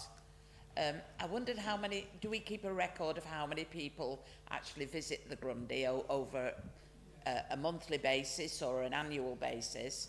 And, you know, we've got this hidden gem here in Blackpool. A lot of people who live here don't know anything about it. You know, if we could just promote it more. I know that many years ago, when we had the holiday brochure, before perhaps we were online quite as much, we used to have a feature in there of our quiet moments, and the Grundy Art Gallery was featured there, along with Stanley Park and some other of our little treasures. So I wondered if somebody could find out for me how many people actually visit the Grundy and what we can do to make people more aware of what we've got to offer here in Blackpool. Thank you. Thank you very much. Anybody else on page 29? I will take general questions. Councillor Galley. Thank you, Lady Mayor. In the spirit of being very positive tonight, I believe this report's Mr. Trigg. There's something that's been happening that we can probably see over there, which is the illuminations. And I feel that it should be recognised, the success of actually keeping them on that bit longer this year into January. And I was disappointed it wasn't in the report, because it is a bold move. I know we tried to do it last year. And if we take the spirit of where we've come from, that the tower became that beacon of hope, and I feel that in the same same space, that the lights have been that sort of beacon of enjoyment, which is something that we've all needed, especially when we compare where we were this time last year. So, to recognise that, also to recognise something else that we've been calling for a long time, which is the investment in Christmas in Blackpool. And we started to see that on both the Headland, the Winter Gardens, St John Square area. I know there is an issue with the Starflyer. That recognises that there has to be some processes that we need to build into place as we grow and expand that. But the place that I would like, Lady Mayor, is for us to say, okay, this is just the start, and that we start to look, does this become a regular thing, and we grow it and expand it, because this is taking us in the journey of us becoming a 12-month of the year economy, and not one that just starts at spring and ends in October. Thank you very much. Councillor Rick Scott. Thank you, Lady Mayor. While we're on the subject of success stories and congratulations, I'd like to congratulate Councillor Gowley and the team down at Tram Heritage for the fabulous work they're doing down there, and also the nomination to the Lancashire Award. Thank you, Councillor. Any other general questions, comments? Councillor Michelle Scott. Thank you, Lady Mayor. I'd like to take us back to the beginning of this matter. We've just acknowledged that this town is renowned for its illuminations, and yet we're telling businesses to take their Christmas decks down. Let's not be a Scrooge, hey? Thank you, Councillor. Any other general comments, questions? Okay, ip-dip-do. Councillor Mark Smith, I believe you're going to reply, and then we're going to go through everybody else that needs to answer. I'm going to try, Lady Mayor. Go for it. I'll probably try to answer some of the questions, but I suppose that my cabinet... Guys, can I just have a bit of quiet? Sorry, I can't hear. Cabinet colleagues to edit or refresh anything I might have said if I got it wrong. You know, Councillor Williams, you talked about the car park on side. I mean, Councillor Williams might have had a bit more details to that because it comes under a responsibility. But it's part of I think, the whole grand scheme of the £300 million development. They build it, we manage it, and we pay a fee. But I'm not quite sure. There must be some maths and some finance around that. I don't have the full details. Councillor Williams maybe to answer a little bit more on that if there's any more details to add. Stanley Buildings, all I can say is that's fantastic buildings. So I've been cabinet member for business. I've been pushing to have that as a business hub. And it's pleased to see that we're going to move forward to make that the heart of business in the town centre for small business. We've got two units. We've got the FY Creative Insider now, and we've got the old Lido Centre on Liver Road. As you see in the report, 90%, almost 100% occupancy most of the time now. There's lots of people out there who want to start a business. They want somewhere to go, and they want to be with a company, the council, they can trust, you know. So it's easy and ease out leases to help business start up. So it's I'm just really keen, and I'm excited to see that completely finished and in full use. I think that's going to be a golden gem in the town centre for business. Yeah, and you talked about decorations outside. I'm very disappointed someone's gone down and said take them down, because I drove past the other day and I thought, that looks brilliant. And I've got to echo what you said. It looked fantastic. And yes, it does sort of, I have been to New York, so I have seen the decorations in there, and I think it does really sort of bring up the town, you know. And it'd be nice if all the units did the same. But I mean, some people have different budget costs and they can afford to do different stuff. But it does look really good. And we've worked with the laundry shop. We had issues with break-ins. We worked with funding and supporting, putting shutters in there to keep the business going, so to help them and support them going forwards, you know. We're working with the businesses on the ground level, and also the business units inside on the transformation of that building to go forward. So hopefully we get the money to move forward on that. Yes, we talked a lot today about grants, haven't we? You know, successful grants and unsuccessful grants. Yes, when we got rejected for the levelling up fund, it feels like sometimes I feel like levelling down and levelling up. That's my quote of the day, but I just want to get that one in there. Yes, they asked us to do any feedback. Of course, we said yes. We want to know if we've made something wrong, we've done something wrong. It's very difficult because down south you can get a better cost-benefit ratio in a building down south than you can in the north. It takes a lot more work to get something out of something for the cost to build something. So the finance is always very tight around. The government did change the Green Book process around that. But I think sometimes there's still a hindrance around that. So we are working with the government. We work on how we learn from the, if we had where we can improve, we would take that advice and we would work forward on the next round of levelling up bids. Yes, we were at category 1 bid. Unfortunately, we should be on the top of the list. I'm not quite sure why we didn't get it. I'm very disappointed we didn't get it, but all we can do is find out what went wrong and move forward to the next bids. Yes, CRF, the small companies, the businesses, the charities that bid in for money, we've got those people now. We can work with them. We can enhance, we can help them improve their bids going forward. So when they want to do something in the future, come to council and we support people in any way, even with procurement. Look, companies can procure through council services, but sometimes they're not quite sure how to do it.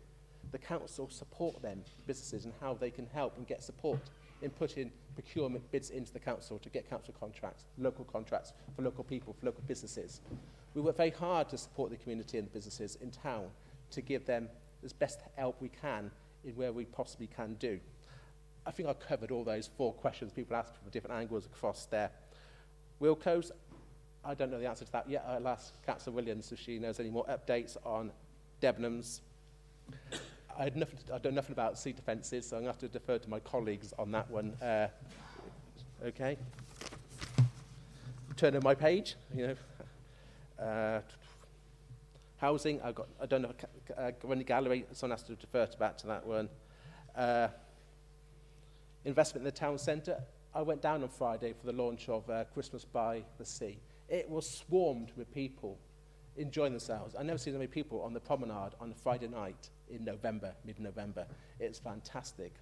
I'm actually going to go and get my ice skates out and have a go on the ice rink. And I encourage all our colleagues to get on the ice rink themselves. I know I've had a bit of resilience around this side here, you know, but I encourage everybody to participate and have a go on there.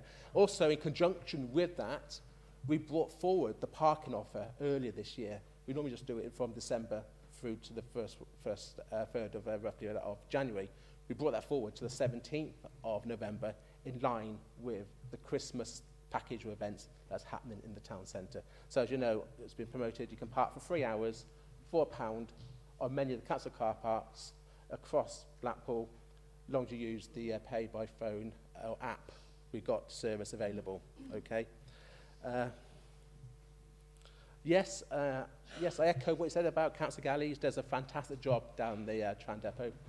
We had a meeting on Monday morning. He had to rush off early to do some more work down there in his high-vis jacket. You know, he's very committed and he is a hard-working person and he does work very hard for the tram network and he's very passionate about the work that goes on down there. So I thank you myself on behalf of all of us here for the work you do down there. Michelle Scott, yes, I totally agree. I think we answered that question on about the Christmas decorers. I will try and find out where that decision come from, and I'll go and speak to them personally about it. Okay, thank you very much. My colleagues can answer the following questions I couldn't answer. Thank you, Councillor Smith. I'm going to propose that I just ask you one by one. So, Councillor Williams, is there anything you'd like to respond to? Thank you. Yes, you know what I'm going to say about Debenhams. I mean, just to finish about the Christmas tree decorations on that corner, the issue is they have been drilled in to the fabric of the building. So they will be staying up, but what we said is leave them up, but when you take them down, you need to make good the damage that's caused, and next time, talk to us. And we can, support and work out a way of putting them up which doesn't damage the facings of the building. I think that's incredibly fair. And sorry? Let's not have a conversation. Yeah, so, sorry, Lady Mayor. In relation to the funding, I know I'm at danger of repeating myself, but it just shouldn't be a competition, full stop.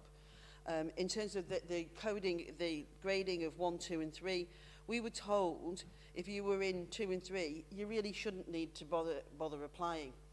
They were going to concentrate on 1, and as it turns out, a third of the money available went to 2 and 3. The other issue with this is of course, that there were the 3 categories, the town centre, heritage and transport. Unbeknown, and we weren't asked, and obviously weren't asked which section our bids would have been put into. So obviously the Winter Gardens, etc., we would have put into heritage. Far less competition, far more for the town centre. All of ours were lumped into the town centre. As I say, we weren't asked or asked to indicate which our preference or where it should fit, and which obviously hasn't helped it. Of course, we will take on board any feedback in terms of, you know, perfecting those bids and making them better. But I think they were excellent bids, and indeed had the support of Blackpool South MP, Mr. Benton, who wrote in support of those bids. And of course, when the government does make funding available for the out-of-town areas, that we will apply and hope that we are more successful. But as I say, in the interim, we will make that money available for Waterloo and the master plan. Councillor Callow, in relation to the Grundy, yes, I agree, it is a little gem. I am taking on as a small mission of mine to talk up the Grundy at all times. I've been involved in a V&A podcast, because I think you're right, a lot of people don't know or don't visit or don't know all the stuff that is going on from there. The arts, we've had the scrutiny, which Councillor Walsh had presented to the executive. It's clear we've got a thriving arts and culture, and we do need to encourage and broaden that horizon. And I don't know a tremendous amount of art, but I love going around the Grundy. It's a lovely place to be and learn stuff. I think I've dealt with the Councillor Galley, yes, the process. And I think you mentioned that the sky rides, yes, don't really want to dwell on that, but other than saying that whatever happened, it came from a good place. It was about private companies and wanting to deliver the best Christmas for our families, for our residents, and for businesses and for the town. So, as I say, it was slightly unfortunate, but we've resolved that.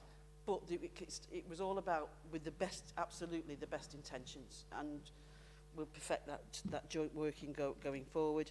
And yet it was almost as emotional having looked out from the tower on switch on night and seeing there's thousands of people down the promenade, and the significance that Blackpool illuminations, the tower, all of that has to people.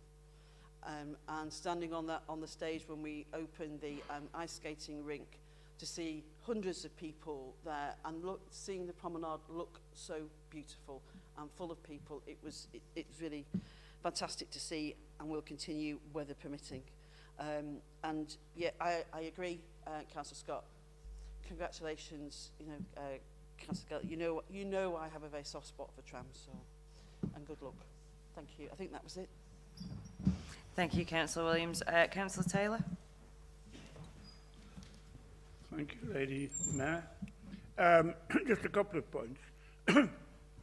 In response to Councillor Stansfield's comments about the development on Grange Park, I thank you for that, and I agree with you 100%. It's a very exciting development, and is taking into account what we know about the climate change, what needs to be done. So we're going to be leaders in that, I think, on a regional and even national scale. So I think that's really good. The only problem is we'd like to do more, but we haven't got the land to do it with, and that's a great shame. We're a very confined borough, as you know, one of the heaviest built-up areas in the country, and I wish there was more land that we could put that kind of stuff up. But we need to continue, and we need to continue also with our programme of improving a lot of our accommodation too. And I'm thinking particularly of sheltered accommodation. Some of it's getting a bit dated now, needs a rethink, so we're doing something about that. But yeah, it's a good progress and a good agenda. The second thing I'd like to refer to is Councillor Owen's comments about the situation with regard to the private rented sector and the considerable negotiations we've had in government in one form or another about the reform of housing benefit, which would lead us to be able to deal with what is central, I think, to our problem. Because housing, first of all, and where people live and how they live is central to how our children get brought up and how families live. So I think that's really important. But also, what we have at the moment is a situation where people can invest in property, and draw the housing benefit down. They get paid for it. And they seem to regard, many of them, not all, but many of them regard it as just a good cash cow, a good way of making a bit of money. They live down south or wherever else they live in. They have a lot of investment here. Blackpool is attracting, I believe, the second highest level investment in property in the country. And where's it going into? Into a lot of these properties. And what we're saying is, look, this is not good enough. If you're going to be buying property and investing in property where a lot of people with problems and families are going to live, you have to take a responsibility for that situation. And if you don't take the responsibility and you don't behave and you don't do what is required of a proper landlord, you won't get your housing benefit. Or rather, your tenants won't get your housing benefit, which is the same thing as far as you're concerned, because that's what you've invested for. That's our objective. We've been talking for a long time to government about it. We've had endless delegations of people come down from Whitehall and said what a wonderful concept and how they're going to work it up. But it never quite crosses the line. But David, it's still very much around. It's not dead. It doesn't need waking up. It's already awake. We just need to get on with it. And I think what we need to do more is to get more support in other areas of the country, in other local authorities.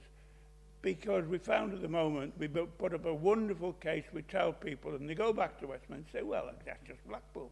You know, we don't have that big problem everywhere else. In London, etc., it's not the same. So we're not going to give legislative time to do something with them, so forget about it. That's been the story so far, but we're not going to go away from this because this is really crucial in determining what happens to a lot of our inner areas, to the old problem of transient, poverty and all goes with it, hangs on housing and ultimately hangs on the housing benefit and how it's administered. So we're determined to press on with that, and we will press on with that.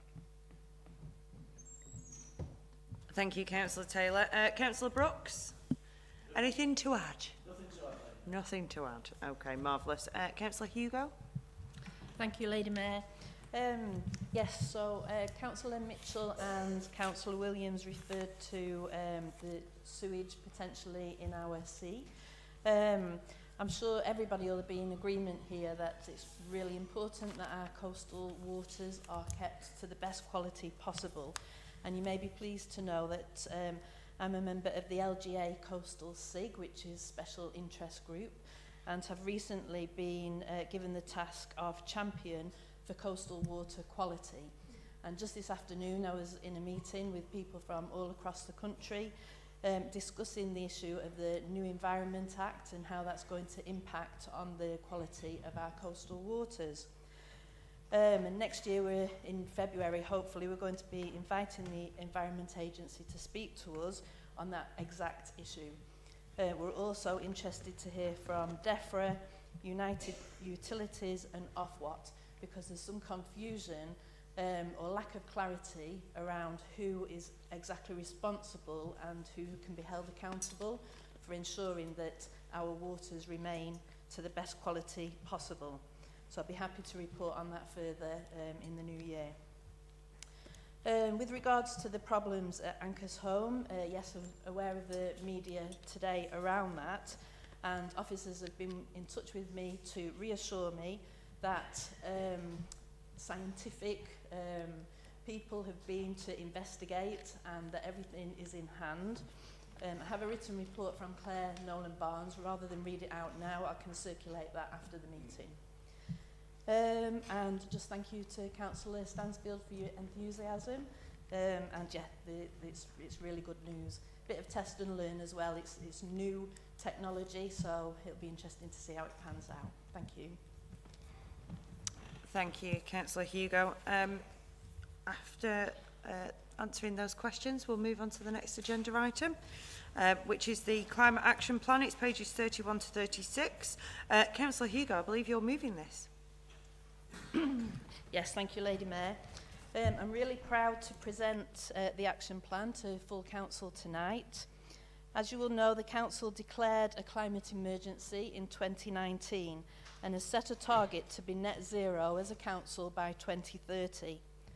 I'd like to thank all the officers who have been involved in producing the action plan, the previous portfolio holder, Councillor Hobson, and most importantly, the people of Blackpool who have helped to shape the plan.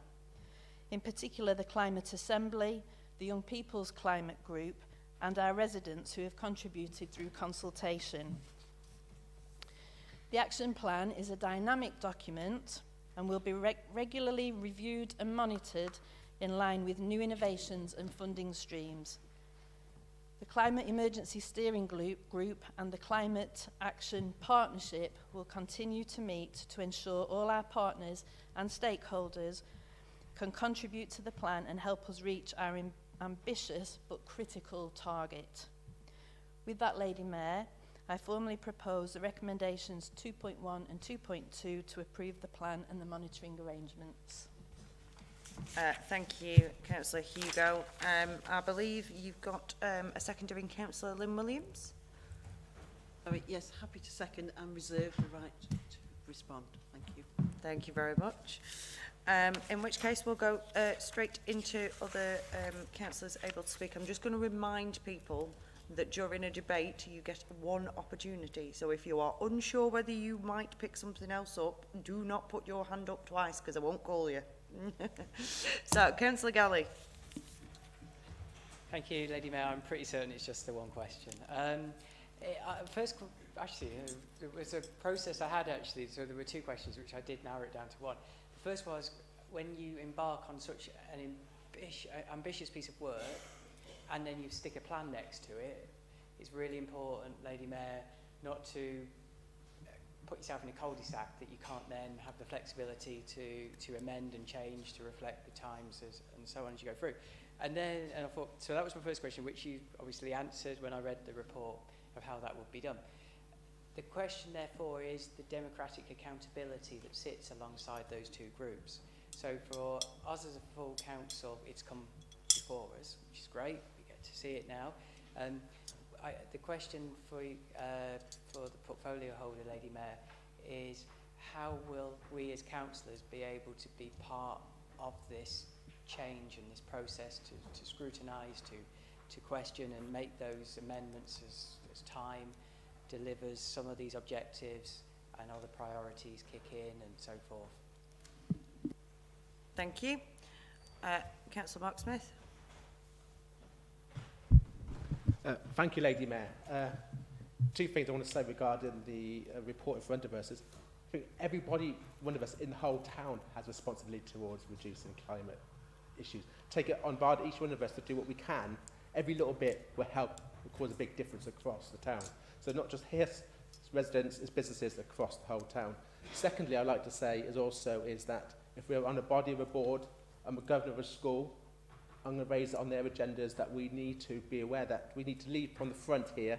So if we're on any panels, any boards, any governors, we need to make sure those organisations are working towards the same common goal of zero neutral by 2030. So that's what I want to say, Lady Mayor. Thank you. Councillor Tony Williams. Thank you, Lady Mayor. I've been a member of Friends of the Earth for some time, and I very much welcome this climate plan. But if we're to make a difference, then it has to be a full partnership. And by that, I mean global. And unfortunately, that doesn't look as though it's happening. There are factors also, natural factors, which are out of our control. Things like earthquakes, things like volcanoes, etc., meteors, whatever. We can't control those. We can only plan against them.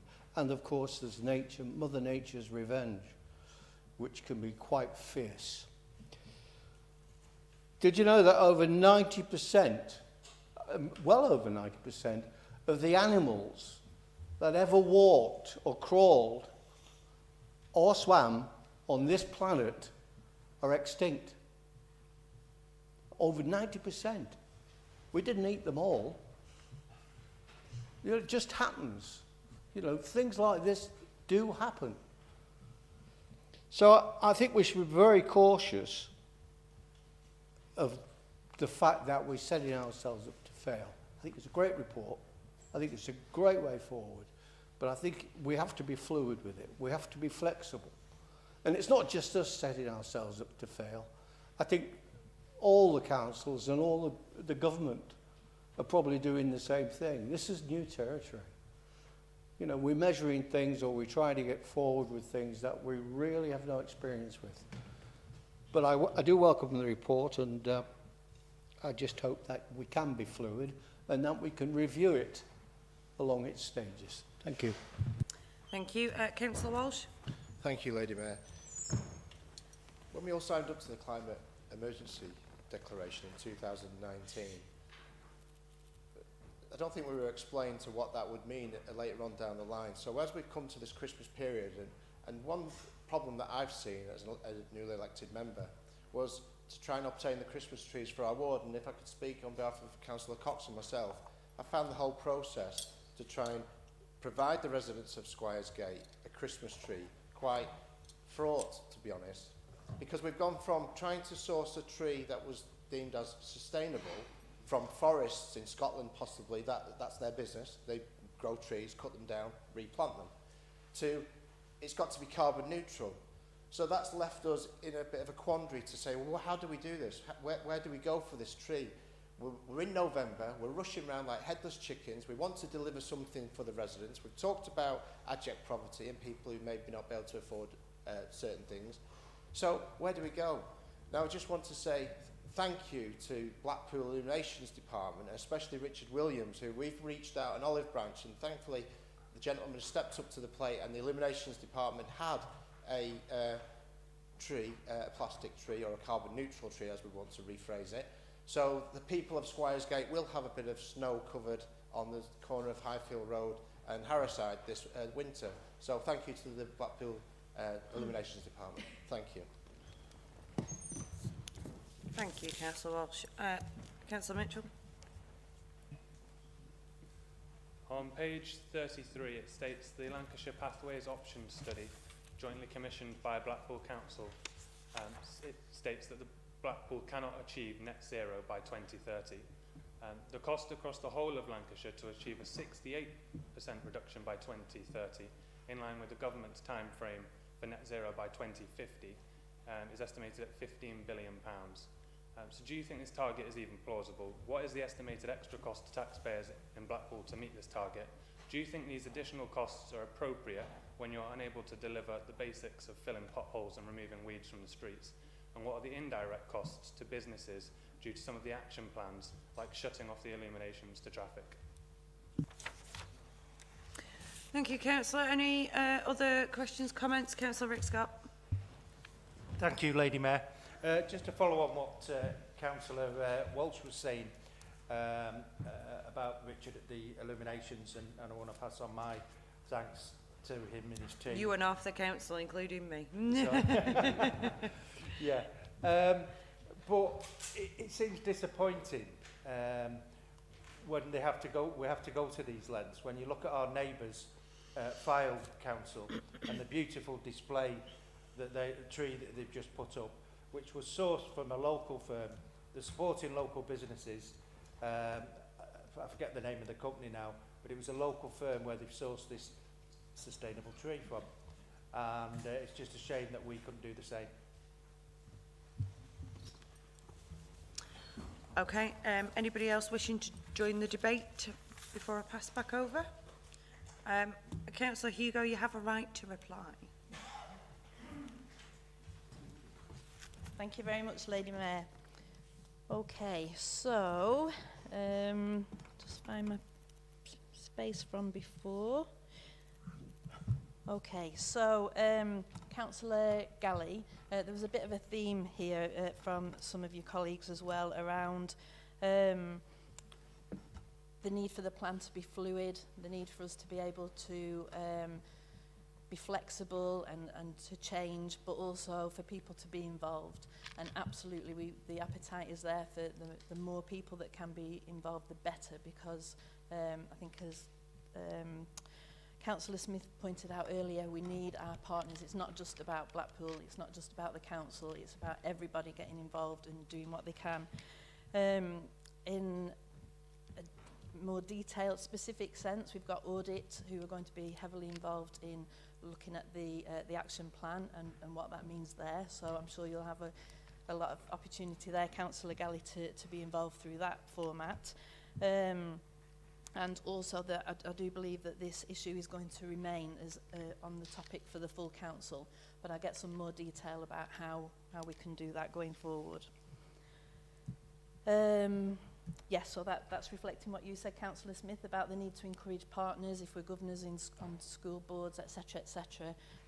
We all need to be working towards this together. Councillor Williams, I think I'm more sort of akin to the optimist from your colleagues sat next to you, rather than the worldwide concerns that are beyond our control, really. I think as Blackpool Council we need to be leading the task of becoming net zero, and yet some things in the world will be happening, no doubt, and not everybody is on the same page as we are here, but we can only do what we can do, and we want to do the best and have a really absolutely good stab at this. And it's not just that we want to, we need to do this for the future and for generations to come. But absolutely linking in with the other comments, there will be plenty of opportunity to review the progress that we're making. A couple of comments about Christmas trees. I empathise with your difficulty in being able to allocate your wards with sustainable trees. It hasn't been an issue for myself and Councillor Smith, I must say, in Talbot Ward. We've been able to work with the council to acquire sustainable trees, and we had them planted last year. So maybe within our own tree department in the council, you might be able to get some support ready for next year if you haven't reached a solution already with the illuminations department, and I'm really pleased that they were able to come to your aid with that. Yes, Councillor Mitchell, rather than get myself tied up in percentages and details and technical information, I think I'm going to leave that to the team that we've got in the council now. We've got a few graduates on board, as well as the officers that we've had for a while, and we'll give you a thorough response to that if that's okay.